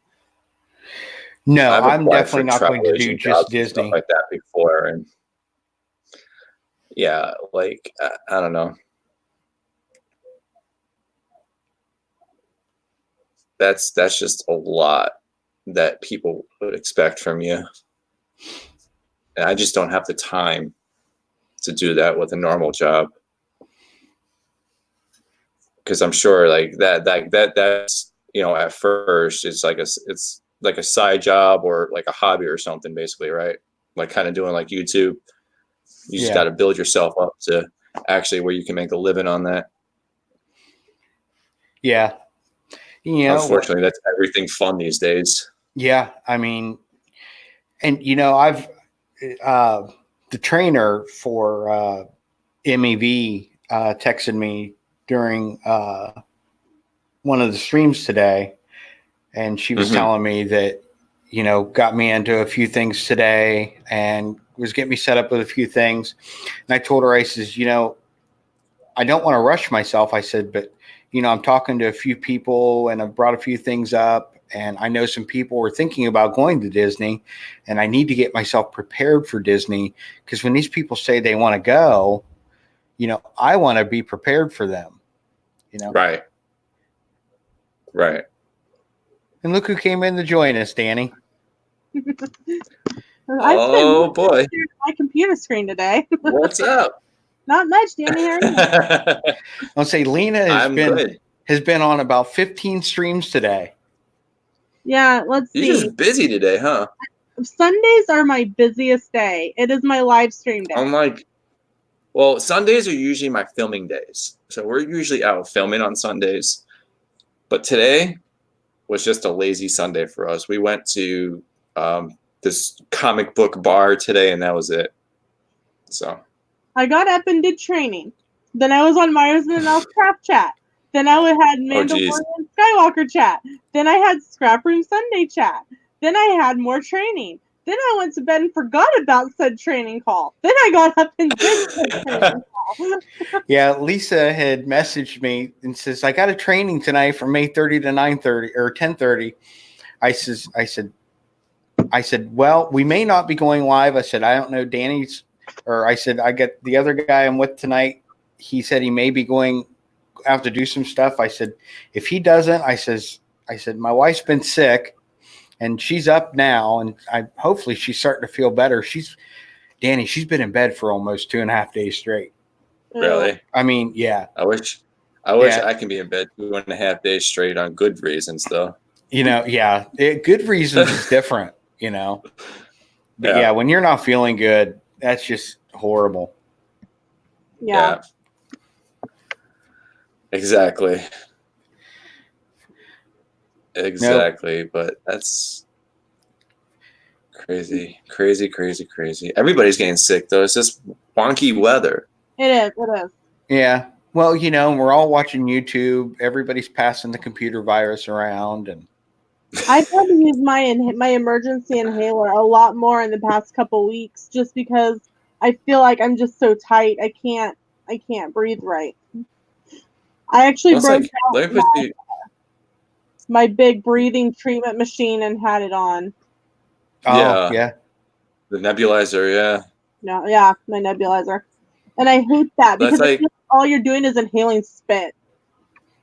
Yeah.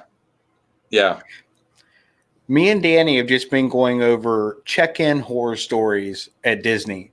Do you have any check-in horror stories? Like room wrong or resort full when you got there, or any issues like that? I have not. No? Yes. I have not. Lucky you. Our first trip in 2014, we actually got there at 10 o'clock in the morning because we had driven 26 hours and 30 minutes straight. The only thing we stopped for was gas and food, and if I decided I really had to pee. And we got there. We made one of mine and Jess's trips, basically. Yeah. Kansas to Florida in 26 and a half hours. And and I said, we just are ready for bed. I don't care if it's even the right category. Just give me a bed.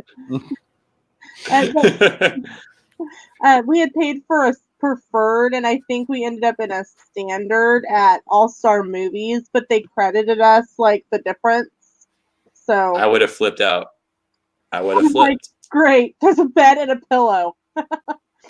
But other than that, I think that I requested a bottom floor or ground floor on this past trip, and we got the third floor.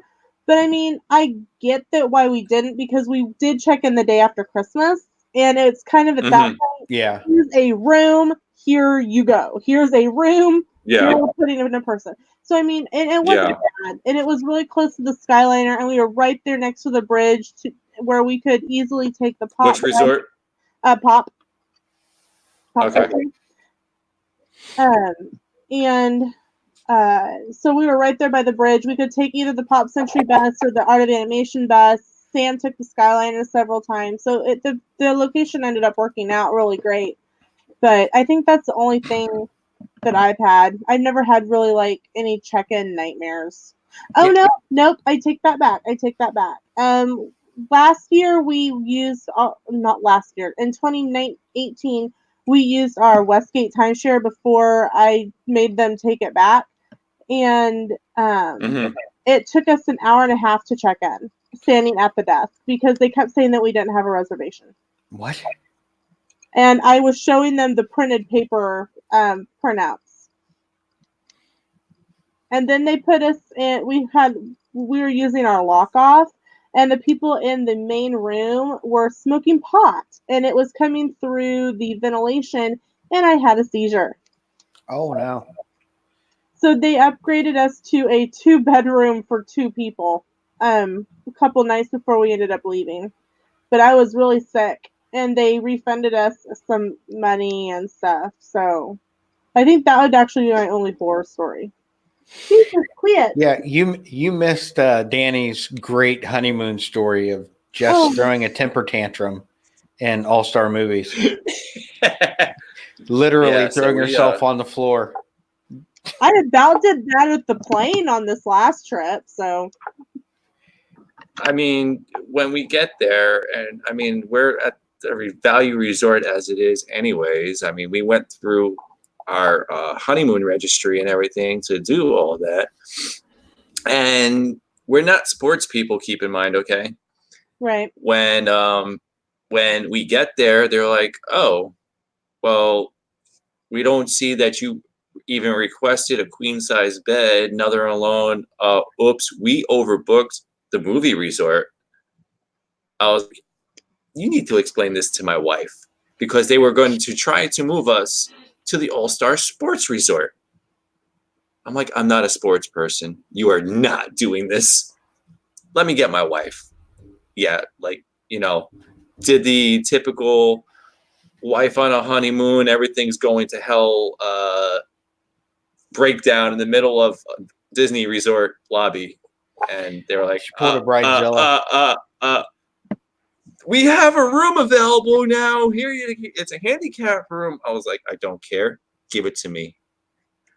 We got back from wherever. I think we were at the park or downtown Disney or something, and there were snacks in the room. They sent her flowers to the room, and yeah, good for her. Disney was like, yeah, we messed up. Here you go. Yeah. Yeah, when we got there this past July, they not only didn't give us the adjoining rooms that they are supposed to give you when you're traveling as a family. It's the only way you can be guaranteed adjoining rooms when you go to Disney is if you're traveling with a family. We get there, not just not adjoining rooms. We are booked in 2 separate buildings on the opposite sides of the pool at All Star Music. Yeah. After I'd called a half a dozen times plus to be assured. And then they told me that there are not adjoining rooms in the preferred rooms. Untrue. Well, see, and that's what Danny said too. And, here's my thing. You know what? Fix the problem. We get back to the room later from going to the Magic Kingdom to find out they weren't adjoining, but they were side by side. Well, they weren't side by side. They were front to back. If you get what I'm saying. They were both corner rooms. So they were a corner here instead of being like this. Yep, they weren't side by side doors. There was one on each corner of the building. Still not adjoining. Nope. So he told me that, and I said still not going to work. So they downgraded us to standard rooms, gave us a free night in each room, and then refunded us the entire difference. And then they gave us multi-experience fast passes for 2 different days in the park. And then, like I was telling Danny, every day we were in the park, there was some sort of small issue, and dealing with them at the front desk, I wound up having multi-experience fast passes every single day while I was there. That seems to be Disney's go-to quick fix. You have a complaint. Just shut you up. Here's a fast pass.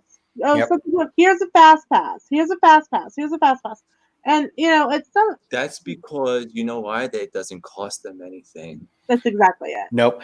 And here's why it works. because it doesn't always work, because when you go to the Magic Kingdom, what's one of the rides you want to ride? Seven Doors Mine Train. And you can't do that. You can't use it. Nope. When you go to Hollywood Studios, especially up until they just opened it all the way back up, everyone wants to ride Hollywood Tower of Terror. We couldn't use it because they were doing a refurb and they were shutting down one side at a time. Yep. And you couldn't use them at Toy Story. We could use it at Toy Story Mania. We could not use it at Alien Swirling Saucers or Slinky Dog. Right. So what good are they at Hollywood Studios? You want to use it on Slinky Dog anyways. That's another coaster that's, for the birds. Now, I'm going to disagree with you. For what it is, I thoroughly enjoyed that roller coaster. It's a kiddie coaster to me. No, it's really all it is. I don't do roller coasters. I have a height thing, which is the same reason that if you've seen our videos, you know that we're crazy on what we do. So I know that. But do you know my favorite roller coaster? And Danny will probably laugh at this. The Revenge of the Mummy at Universal. That's actually a really awesome one. Adore that. That is awesome. But it's not. I've still never been to Universal though. It's not a coaster to me. It's a show. I think I know why. Because one, I can't see, and two, it's inside. But I don't like Space Mountain. I do not like Space Mountain. Lena, have you tried to ride Rock and Roller Coaster or no? I can't do the inversion with my yeah, you're right. Tony, don't you think that they changed Rock and Roller Coaster from when it first really in its prime? There's less lights in there and everything. It's not the same. The music is not as pumping as it used to be. The subwoofers don't work. My husband Sam has ridden that every year since we started going in 2014, and he made the same comment that it seems like it's not up to par. See, I rode it it's in 16, not. When we were there, and 19, and I didn't notice a difference. But when we went this year in 19, I was taking on kids that had never ridden it before. So I was experiencing the moment and riding it with different kids. So I wasn't paying much attention to the music and stuff like that. When I went last year, when I went previous years, there used to be more black lights in there. There used to be, spotlights in there. The bass used to be pumping. You never knew. You felt the ride. You knew what song was playing because you heard it. It was going through you, and you saw everything going on in there. It was never that dark inside that ride. It's basically, you've been to Six Flags Great Adventures, Tony. Yep. You know what ride I'm going to tell you is Skull Mountain. Was that there back then? It would have been 95 and 96. Yeah, it would have been there. I'm trying to remember if I roller coaster in the back of the park. Okay. They had the giant skull and the rock outside on top of it. I vaguely remember it. But it's basically like Space Mountain. Okay. Yes. Okay. Anyways, but that's kind of. But if I'm going to compare Rock and Roller Coaster to anything these days, it would be Space Mountain. It's losing. It's what it was. It's not that show and a roller coaster in one. And the coaster itself got so much rougher. They need to really work on it or put new wheels on it. They need to do something.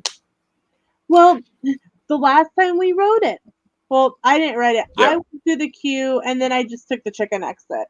But Sam said the lady coming out of the ride was complaining to the cast member that it was too loud and that they needed to turn the sound down and there were too many lights and they needed to get rid of some of the lights. So I wonder if Disney is just trying to make everybody happy and getting rid of some of the stuff that makes the ride because people are complaining. You know what? If they're doing it for the few, then they're cheating everybody. Agreed. The ride is called Aerosmith Rock and Roller Coaster. Right. Yes. Nothing else. Legitimately, Right. And there's a giant guitar outside with a Cadillac as your ride car. That no That's longer says sponsor for metallic me. blue. Okay. And now you're complaining that the theme of the ride is too loud. I know. Well, maybe you're too old to get to rock out anymore. Sorry. Yeah. You know, and like you were saying, Danny, there's really no big thrill rides at Disney.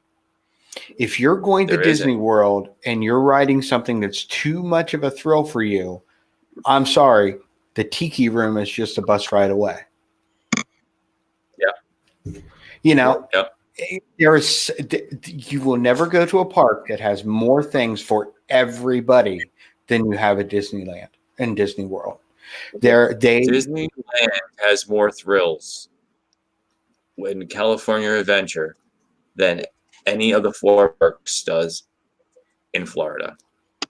Well, I want to go, and now I want to go to Disneyland for many reasons, but I want to go ride the Incredicoaster. That looks like that could be. I'm sure it's not going to be anything like what I've ridden in my lifetime, but it sure looks like a fun, themed, enjoyable roller coaster. Yes. What I want to do is the Ferris wheel. And yeah. Because that reminds me of home. The old pal around. It reminds me of home with the old Wonder Wheel up in Coney Island. It's the same exact thing. Yep. Wait, are you from New York originally, Danny? Originally up from New York City, yes. My husband grew up in Garrison. Oh yeah, that's awesome. It's actually not that far from where the new Legoland's going to be opening. Right across from West Point. Exactly. Oh wow. Okay, I know where she's talking about now. Yep. Right there by Bear Mountain and all that. Legoland's going to be inundated with all the cadets. Exactly. Legoland's actually going to be in Groshen, so right down 17 there. Yeah, when you guys looked at it on the map, it's pretty much in the middle of nowhere, isn't it? It is in the middle of nowhere. Yeah, kind of like where we live now, middle of nowhere. Say, do you think that's a good or a bad thing, Danny, where they're putting that? Do you think it'll grow the area?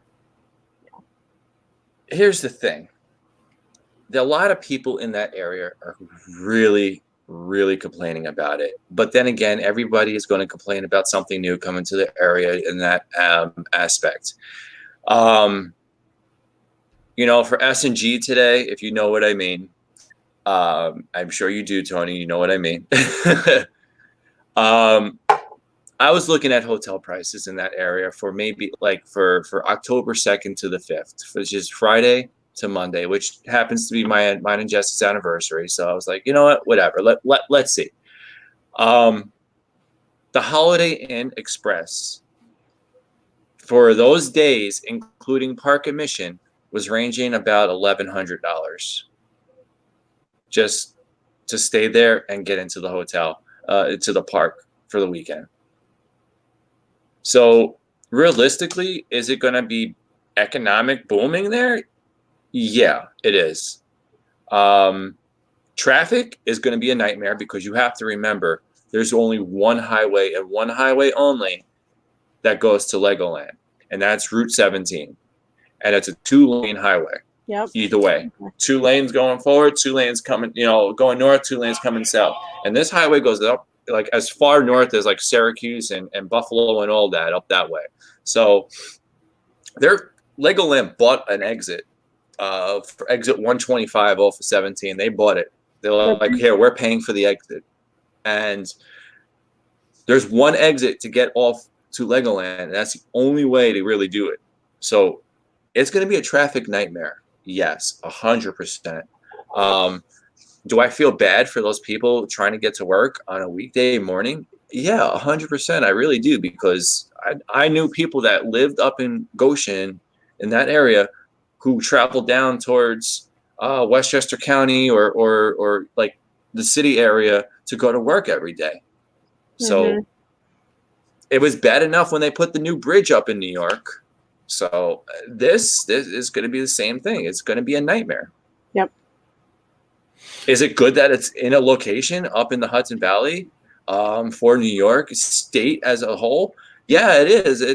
It's a great thing because only theme park we had in New York in that area was Rye Playland, which was run down as it is already. I was going to say, and it's a lot of flat rides though, isn't it? It's only got a couple of woodies, doesn't it? At Playland, it has we have the Dragon Coaster and one of those newer like lift rides that bring you up in the circle, like, and then they just like a Windseeker type ride. Yeah, like you're lying down in the cage, and yeah. Oh, okay. They're weird. Yeah, they're weird. But there's just one coaster like that. So, Orion. It's going to be open on opening day. I see that. You just keep pushing this, Tony. That's good, man. 301 feet, 91 miles an hour. I know, and I really want to get up to Hershey too to get on their Giga this year too. I was going to say they've got a Giga now too. Is it just opening, or has it been open for a couple of years? It's just opening this year. See that one. In the chat. If you want to go to Hershey, make sure to book with Phantasmic Chronicles. That's right. Vacation place. Yeah. I actually have friends around that area. Packages, does it not? Huh? I think Hershey does vacation packages. They do. But now, see, I know that they do.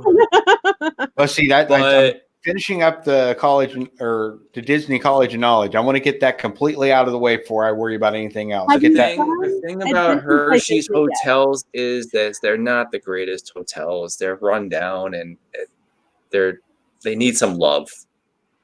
I'd rather stay at the Knights Inn down in Lancaster and travel the half an hour to get to the park than to stay at Hershey. Oh yeah. And that's not much of a haul. And I did Adventures by Disney. I'm working on you got to do the 2 sections of Adventures to get to the last section. What is it? The cruises? Yeah, I got to do that. It's hard. Good. I will tell you, I had to retake the cruise one twice. Yeah, everything else I've done well with, but I'm kind of saving that one for last because the Adventures by Disney, I was kind of worried about taking because it's the one section of Disney stuff that I've never looked into. That was the hardest. Mm-hmm. The cruise one was pretty easy. Like anything that I knew pretty much all of it. I was like, oh, I knew more about Disney Cruise than I thought I did. But the Adventures by Disney part was hard because Danny, I'll tell you this. The cruise one is a 1-hour video training with 25 questions. Yeah. At least I got 25 questions. Okay.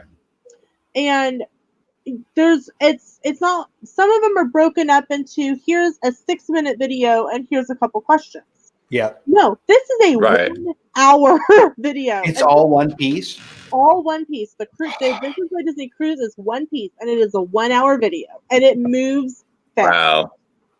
Great. And see, I've been taking notes as I go along because I forget which one it was. I was watching it, and they threw me a couple. I mean, the questions, because they'll be like, they didn't cover it in the video. Yeah, and then they'll be like, click everything that applies, and it's like, and you click everything you heard that applied, and all of a sudden you're like, what do you mean that's wrong? This is all in my notes. Yeah, it's like they don't even cover a couple of things, and so literally, I went back when I got to the question when I redid it. I Googled it, and it came up the answer, and I'm like, I just finished watching that a second time. You did not cover that. So beware. The Adventures by Disney Cruise does that a lot. Yeah, I showed Danny I was asking if you'd done your business card yet, Lena. I showed Disney. Yeah, I showed Danny. I got done with some of my Adventures or my Disney stuff one night. I'm sitting there and I'm playing around with Vistaprint and a few other things, and I'm like, you know what? I found one, and I come up with one, and it came out really nice. I like it. That's on my to-do list. I want to finish College of Knowledge first. How much more do you have to do? I have to finish. I'm starting Disneyland tomorrow. I have Disneyland and Disney World left. I'll be honest with you. I jumped around because I'm gonna do the ones that I'm very familiar with. I did Disney World. I did Disneyland. I did the cruise lines. I mean, because we live in a, we watch so much Disney. I feel like we knew most of it because we watched so much Disney. And that definitely helped. Yeah. Here we go. Yeah. Yep. Oh, I like it. Oh, you might want to run it by Lisa before you order it. Yeah, I'm going to. Because the authorized ear thing can't be on there. According to John, as long as if you have with Magical Enchanted Vacations, because they're the ones that are authorized Disney. I'll ask her though. Because we were talking about that in the training tonight. We cannot say we are an authorized ear travel agent because we are not. Okay. The company is. Okay. And we cannot say that we are a certified vacation planner or travel agent unless we have gone through like this extensive college class. That's like $500. We are an independent travel agent working for Magical Enchanted Vacations. Okay. Because we literally just went over that. Oh, not a problem. Martine? Yeah, that's my wife, Martine. Oh, hi, Martine. Yeah, the running joke is I deleted a comment. I deleted a comment one night because she dropped a 4-letter bomb one night, and I tried to explain to her. I said saying it on the stream is a little different than in the chat. I said because the algorithms for YouTube work different. I said you don't want that sticking around in the comments. The algorithm picks it up, and then you get things changed in your settings. And she's like, "Oh, whatever."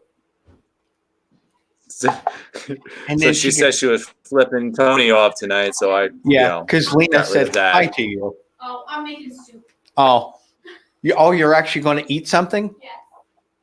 Oh, good luck. You're feeling good enough to eat something. Good luck to you. Stay away from that. Yeah. Well, she woke up last night and she ate some stuff, and she never wound up coming back to bed until like 7 this morning. So, she slept for almost 2 days, and then she went to bed this morning and slept all day. And then she's like, I called off work tonight.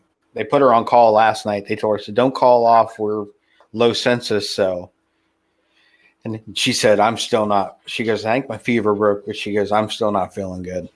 Well, when you have a fever that's literally made you sleep for almost that's 72 hours straight. Yeah. Mm-hmm. Your body still has to recover after that. Yeah. And when she's sick, I don't complain too much because, I'm actually really good about being sick. I'm not like guys are real great about being sick. If my wife is back to sitting down on the couch, she'll tell you I'm actually really good about being sick. If I am not moving, I'm bad. It took her 3 days to finally get me to go to the hospital with pneumonia and influenza A. Well, I was in bad shape when I finally went. Well, Sam, I don't know if you know a whole lot of Sam's story. He wasn't feeling real good, but he was getting up. This is when we were on active duty, and he started getting dressed in the bathroom to go to PT. And I'm like, oh, that's so nice of him because he's not turning the light on at 5 o'clock in the morning. And he comes home from PT, physical training, and starts throwing up. And Sam doesn't throw up.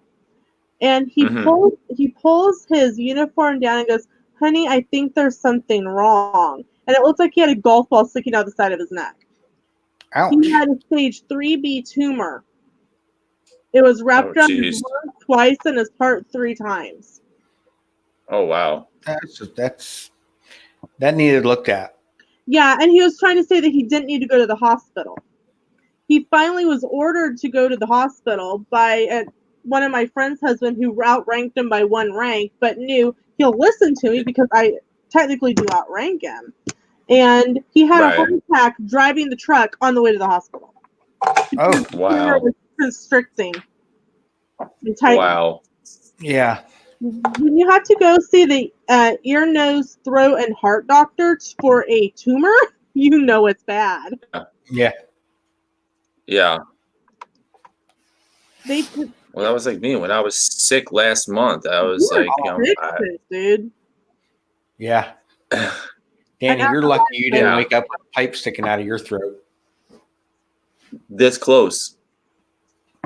I was close. You men need to go to the doctor when that's wise tell you to. Shep, the wife told me not to. The wife told me not to. It's the opposite way in my house. She's the suck it up. You're fine. See, that's kind of the way it is here because my wife's a nurse. You know, she sees, especially being an ICU nurse, she sees the sickest of the sick all the time. You're fine. You'll live. And then when she's telling me to go to the hospital there last winter, I'm like, I'm fine. I'll get through it. I'm carrying like a fever of like 103.5. And I'm like breaking sweats and breaking fevers. And I mean, I'm like, it's like my water's breaking. I'm like a pregnant woman. I mean, I'm waking up and I mean, the bed from one side to the other is soaked. And, and then my wife's, but if I know you're sick, well, we all know better. We all know what we all feel like. I mean, I couldn't even get out of bed. And she took me to the hospital on a Friday night. And she took my oxygen sats and it was like 90%. And she goes, well, you're going to the hospital. She goes, you can't even get out of bed. And they gave me fluids and everything. And they wanted to do a walk test. And I says, if my oxygen's above 90, I'm going home. And it was at 91. And I went home and I could see it in her eyes. She was pissed. Sunday evening, all day long, she was like, you're going to the hospital. I'm like, nope. That was like me. X-ray and his scan was awful. I can just imagine. That was like me. The day that I went in to the hospital, it was a Saturday morning. It was early Saturday morning. I turned to Jess. I'm like, I have to go.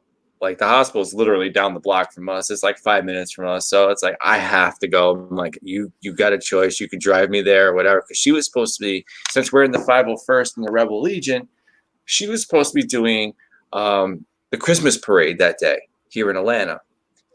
Well, I was like, look, you already committed to this.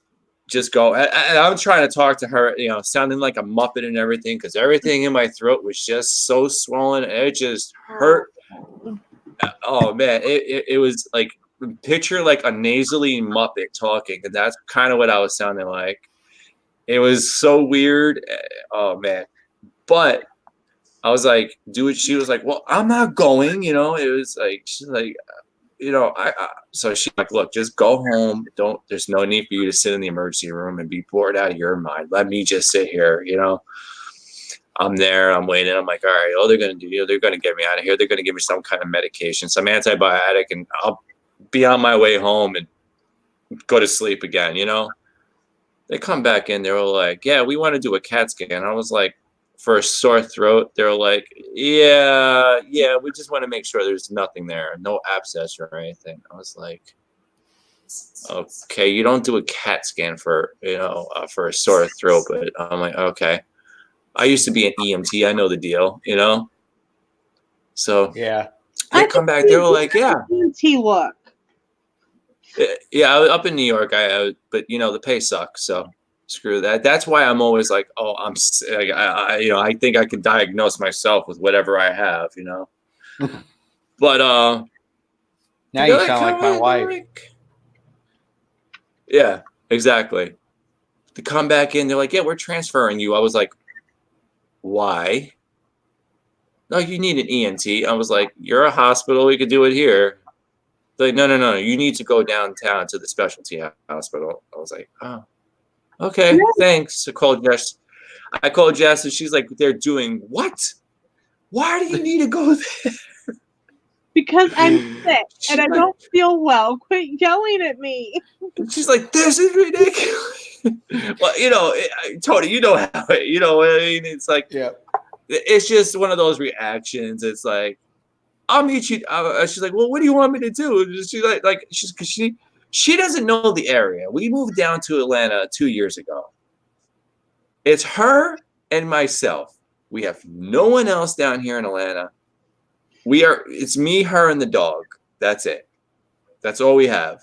So now she needs to figure out how to get down to downtown Atlanta on her own. Oh, poor thing. Oh, wow. Yeah, dealing with Atlanta roads and everything. I'm like, look, this is don't just stay home. I'm fine. Just stay home. She's like, no, I'm not. I'm like, fine. So she ends up getting down. I know where you are that way. Exactly. I'm like, you're fine. I'm in a hospital. What could go wrong? Yeah. She's like, yeah, thanks for saying that. Yeah, that's what she's like. Well, this. I'm like, let me count the way. Thanks. I'm just trying to be positive about it. Again, still sounding like a Muppet, But the flap in my throat that closes the air pipe and the food, when they stuck that thing down my nose to look at that, oh man, it was so swollen. They're like, you're lucky to be breathing right now on your own. Wow. Great. Good to know. It did not look good. I'll tell you that right now. It did not look good. It looked pretty nasty down there. Well, I am glad that you are feeling better, Danny. Oh, I'm glad too, honestly. Yeah. It was one of those life-changing moments. You're like, yeah, no. Yeah, there's a big difference between not feeling good and thinking that you're 5 minutes away from death. And the whole time Jess was like, you didn't. She's like, she's telling me I don't think you need to go. I don't think you need to go to the hospital. Then she saw that. She was like, joking around. She's like, well, I still don't think you need to be here. You would have been fine. Oh my God, thanks, Jess. Slightly joking. I thought Diz and Nat were going to kill me going up the stairs to the stupid paddlefish lounge. If you watch that live stream or you watch the B-roll that Dave was filming, oh my God, I was like, oh geez. Oh, say you're hurting yourself right there. That's literally how I sounded, and all I could do was grapple through my bag looking for this stupid inhaler. And I thought the guys kind of looked at me like, "Are she gonna keel over and go? When we get up there?" But those are some massive steps. Yeah, I've always thought that was a pretty neat place right there to go and just do a hangout. That whole paddlefish area. I like that area. It's in Disney Springs. I haven't been to Disney Springs since it actually was downtown Disney. The last trip we went. It's worth a trip down there all on its own. Yeah, Disney Springs I have no desire in any of that stuff down there, though. Like, we don't really do food down there. Well, yeah, it's more shopping, and it really is. They have like the what is that? It's more than just shopping. Yeah, it is. Yeah, I mean, the food. Yeah, I get the food, but I found like we go to the parks and do the food there in the parks too. Like, I get it. Like, you should take at least a little time, maybe like an evening or something, and go down there. That's the problem is when we're there for the parks. Mainly, like we're like you see what we do on our Six Flags and everything. And it's just we're park people. Yeah, Animal Kingdom closes at 9. Disney Springs doesn't close till midnight. 2. That's right. Well, no, that's the boardwalk, isn't it? Nope. Disney Springs closes at 2. Okay. But you got places like the Polite Pig.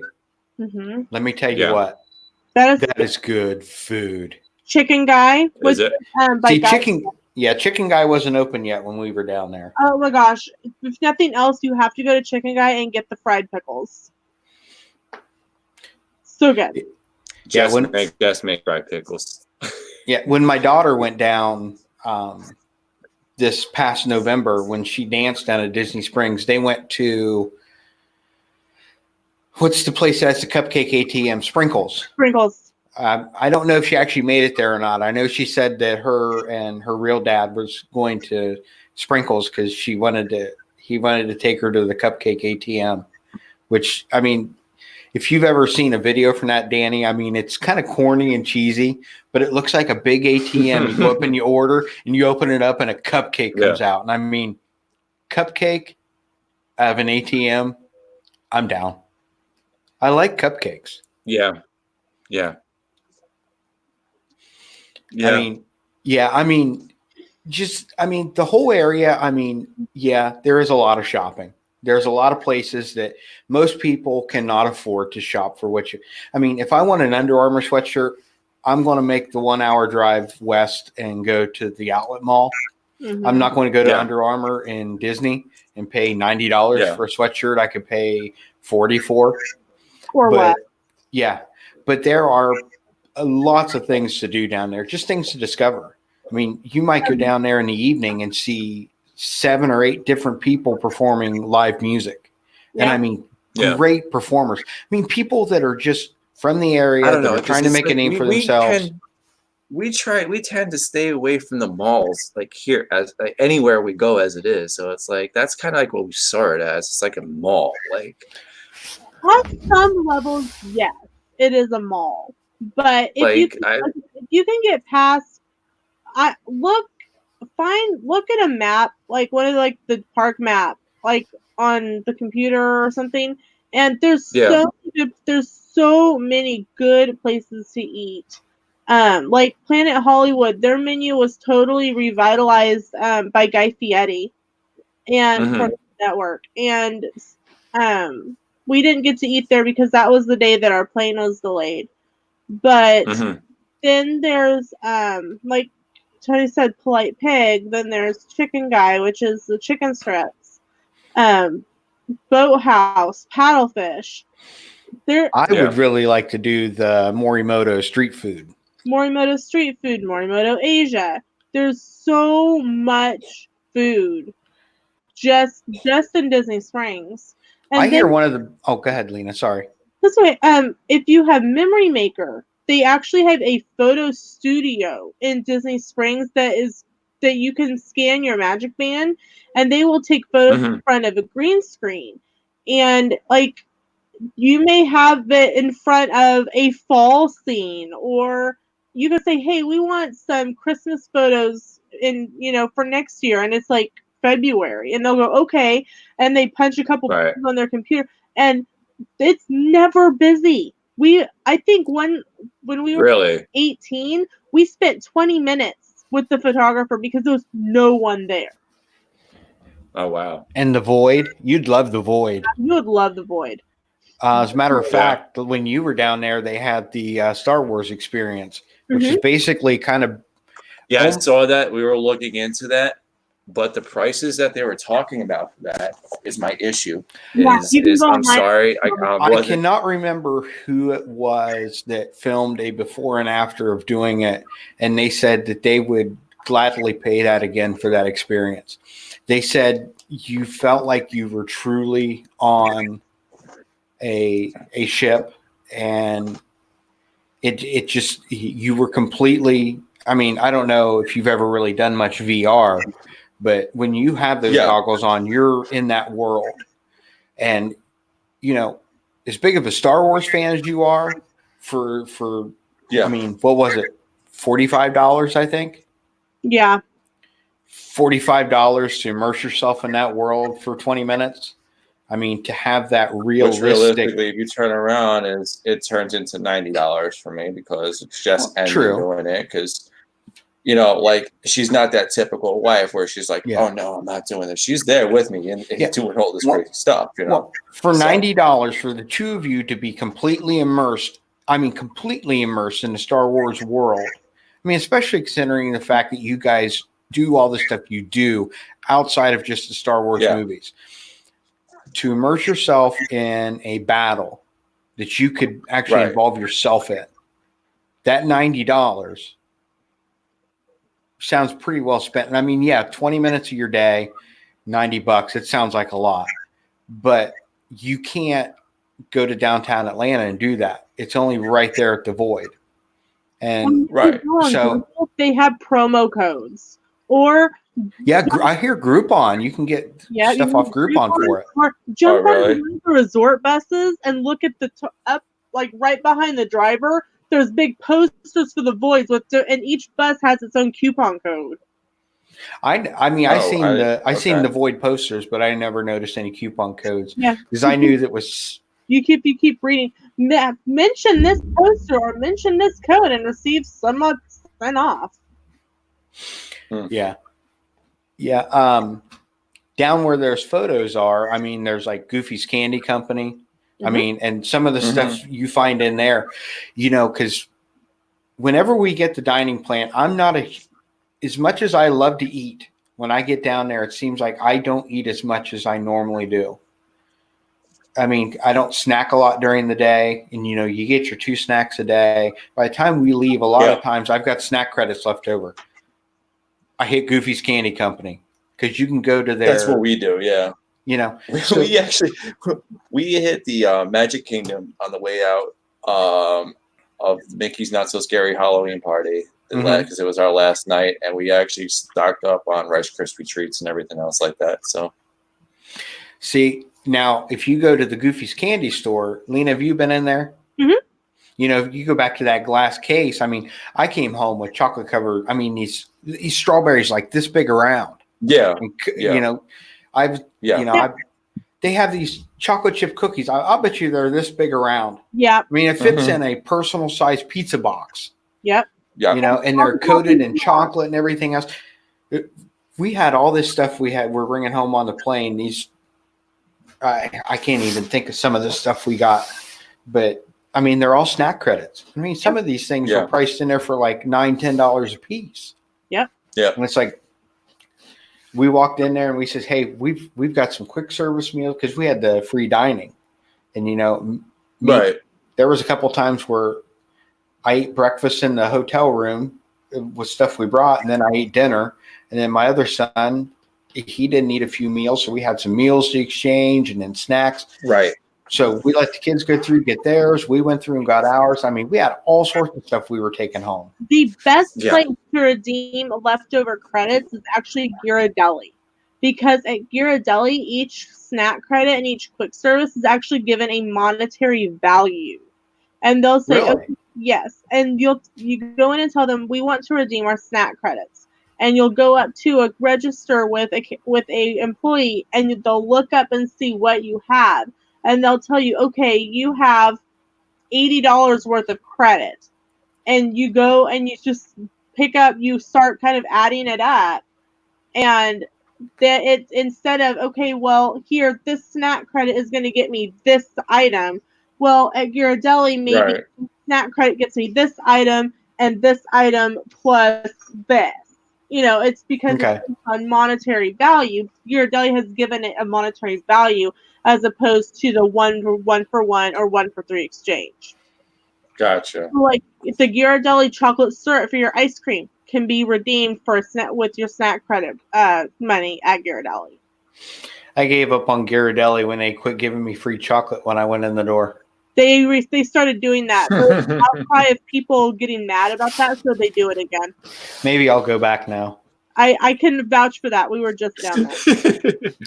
I want my free chocolate. They don't change flavors like they used to. It's just the chocolate with the caramel center now. That's okay. It's free. Right? It's chocolate. Exactly. I mean, here's the thing. When you're anywhere on Disney property and there's something coming to you for free, you don't complain. Nope. You're spending enough as it is on their property, so why not? Yep. And I will say, if you are not happy with something, even if it's a little time after, call and let them know. We paid $200 and some odd for the Keys to the Kingdom tour, and the tour was so lackluster it made me cry at the end of it, thinking of how much money we had spent. And I'm like, the guy was a legacy employee, which means he had the blue name tag. I'm like, there's no point in even saying something. But the more I heard about other people doing the Keys to the Kingdom tour, even like the day after ours, I'm like, I can't just not say anything. And I called on Thursday and told the lady my experience and waiting for me at guest services at Magic Kingdom, because Magic Kingdom tours are through guest relations, is a $200 gift card. So all I have to do is I have a code that I have to give them, and they're like, we are so sorry that you know. And when they figured out which day it was, like, oh, we've had a lot of complaints about that particular tour. Yeah, my parents have done a lot of the tours down there, and they say their favorite by far is the Marceline to Magic Kingdom tour. We did the Keys to the Kingdom, which was the one that made me cry because I was so sad. Because you're supposed to be able to go backstage on the Haunted Mansion, and the tour guide is supposed to talk. Like, you all have earpieces, and the tour guide is supposed to talk to you throughout the ride and point out things. He's like, this is my favorite ride, so y'all just keep quiet to make sure you don't disturb me while we're on this ride.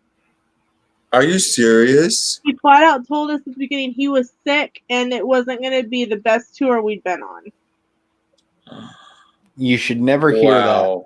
Yeah. You should never hear that at the grocery store, let alone at Disney World. And I'll tell you, I don't remember the guy's name, and if you stood him right in front of me, I'd go, yeah, that probably is a tour guide. But we did the Destinations Discovered tour. Her name is Julie. She's probably 5'2" at most, with pretty auburn hair, and I could pick her out of a lineup.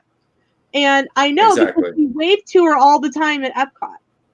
And she actually helped create the Destinations Discovered tour. It was awesome. And we got to go tour the festival kitchen, where all the food for like Festival of the Arts, Festival of Flower and Garden, we got to go through the kitchen, and we got fresh gingerbread cookies. That's awesome. Well, guys, thank you so much for having me. I'm going to bounce out. It's almost 11 o'clock here, and I need some sleep.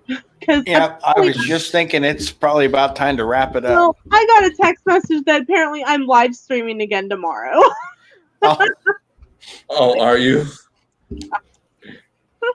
So with who? Myers and the Mouse again. Craft Chat, because it's Martin Luther King and there's no school tomorrow.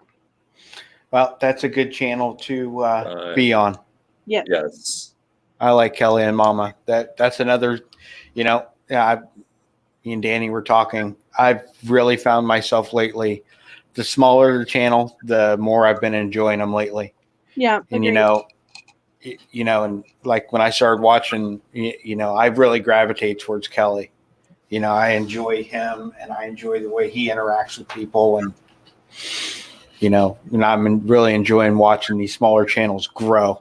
If you ever get a chance to meet him, you may, people that like handshake and you've gotten a handshake. He does that in a hug version, and you kind of might have like a cracked rib or something, or you can't breathe, and you have to go, Kelly, I have to breathe.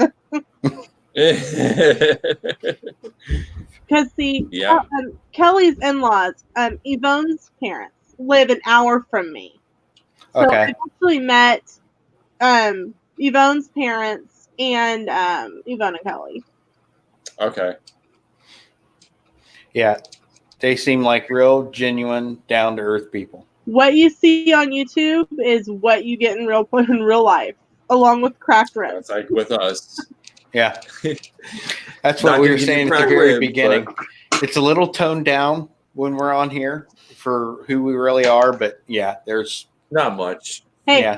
I did how many live streams with no makeup today? It was nothing. So did I. And see, you look better than I do. I need the makeup. But Say, I put my makeup on. yes, we can tell, Tony. We know you do it. Okay. Say, I gotta look pretty. The tanner and everything, you know. Yeah. And curl wax the hair, you know. What, you know. Hey, That's what the bowling alley's for. yeah. Hey, I lost this a long time ago. I started losing this about the age of 20. My cousin's got one up on you. He started going bald at 16. Yeah, I knew a guy that was going bald in high school too, but yeah, it started going and it just never quit leaving. So now I make all, because I'm the youngest of the cousins. So now I tell all the second cousins, go up to Uncle Scott, because even if like they're cousins, we're like Aunt and Uncle Lena or Aunt and Uncle Scott or whatever. Go tell Scott you want to tell him a secret, and then rub his head and run away. And then I'll hear Lena. I'm not too. I'm sitting right here, and I look pretty and cute and innocent. What are you talking about? Yeah. Right. And then he's. I'm like, I'm cute and innocent. I don't know what you're talking about. Well, it shows we still have a few people left in the chat. I'm sure everybody here does know Lena from Paper, Scissors, and Vacations. Oh my. If you don't and you're not subscribed to her, please go and subscribe to her. This is her 17th live stream of the day, and she was nice enough to come in and spend a little time with us this evening and give us a laugh too. That's fun. And she, as well as me, is with Magical Enchanted Vacations, and she is training to be an authorized Disney planner as well. So, yeah. Lena, I appreciate you coming in, and it was a blast. Thank you. And it was nice to meet Danny in person other than just in chat. We haven't chatted before. Fun. Exactly. He's normally on at midnight when I'm snoring. So. Well, if you ever get a chance, you should be in our stream. Yes, trust me, you should be in the midnight streams. Yes, those you're are missing a lot. Well, some night when I get insomnia, which happens more now that I'm over 30, I will check out one of your streams. Well, it's only 11 o'clock for you, so it's not so late. It's only 11 o'clock for me. And I'm sitting here going, I'm not past my bedtime. I don't think you would have been sleeping last night. You would have been like, what the heck is going on? Oh, and it's kind of like the first Diz and Nat stream I popped in on was Steve in the ballerina costume the first time. And I'm like, oh, I'm a little terrified. Well, thank you so much, guys. Have a good night, and we'll see you later. You too, Lena. Have a good night. All right. Bye. Have a good night. Bye. That was fun. I like Lena. Yes. Yes. If you're watching on the replay, hours. I know. I just looked up. 2.5 hours. She said what time it was, and I looked up and I'm like, wow, we're still on. Yeah. If you happen to come in late into our replay and you're still watching, and if you're new here, please give me a thumbs up and subscribe. And Danny from Two Real Geeks, go check him out. Definitely go check out his Saturday night. From yesterday. Midnight's on Saturday night. And yes, definitely go check out last night's stream. I'm still, yeah, you will definitely enjoy the chicken conversation. If you start to downtown Atlanta and get that giant chicken on film now, I really do. Oh yeah, you have to. I mean, we only talked about chickens for 45 minutes.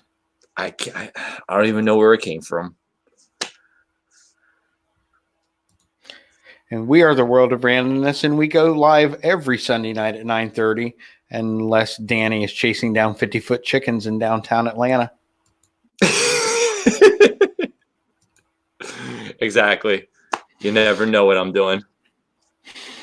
And if you would like to support my channel, I do have a PayPal account. Everything that does come in does go back into the channel to help improve it, to bring you more content and to bring you better live streams every single week. These PayPals really do help channels out.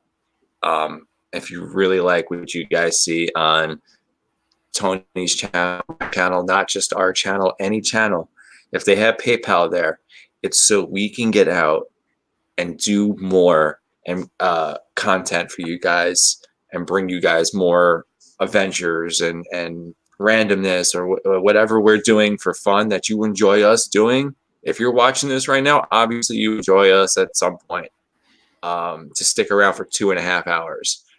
But these links do help out a lot. So any donation is appreciated. Yes, we do not use any PayPal money or anything that's donated to our channels to better our lives. We use it to improve equipment and to improve things that we do.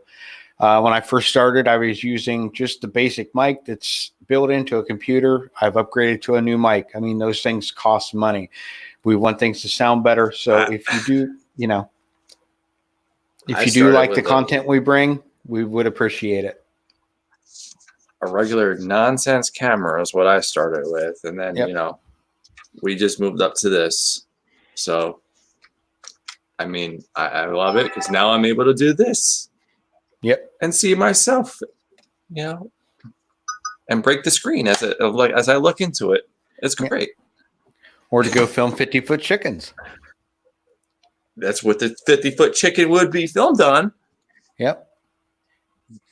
Yeah, Jonathan wasn't in here tonight to talk about killer turkeys or whatever that movie was he kept telling us about last night. Attack of the 50-foot turkey. Yeah, I really have to see it because he was telling me that he was saying in there, I don't know if you caught it, but it was a first-person type of movie about a turkey going around killing people.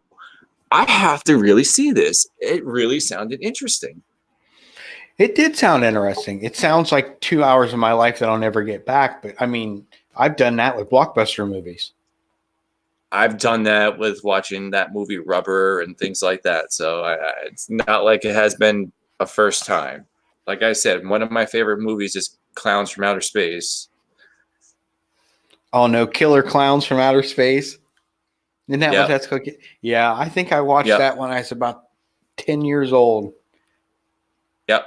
Attack of the Killer Tomatoes. Yeah, we were talking about all that last night. Yeah. If you enjoy Attack of the Killer Tomatoes, Killer Clowns from Outer Space, and Attack of the 50-Foot Chicken, a first-person horror story, go back and watch Danny's stream from last night. Come and check us out every Sunday night at 9:30. We appreciate you coming in. Please hit that thumbs up. Please subscribe if you're new. Go subscribe to Danny at Two Real Geeks if you're not subscribed to him as well. I'd like to wish you all a great night. Danny, do you have anything to add? Go get my merch. That's right. Get yourself a Two Real Geeks Snuggie. Oh, wait a minute. A Two Real Geeks beach towel. You got to get the beach towel. And they're only like $20, so it's not that bad. Get a beach towel and a shirt. A t-shirt. Danny will be bringing Snuggies, and he will be modeling leggings coming up soon. Oh, my God. Danny will be modeling leggings. Leggings, folks. Danny and leggings.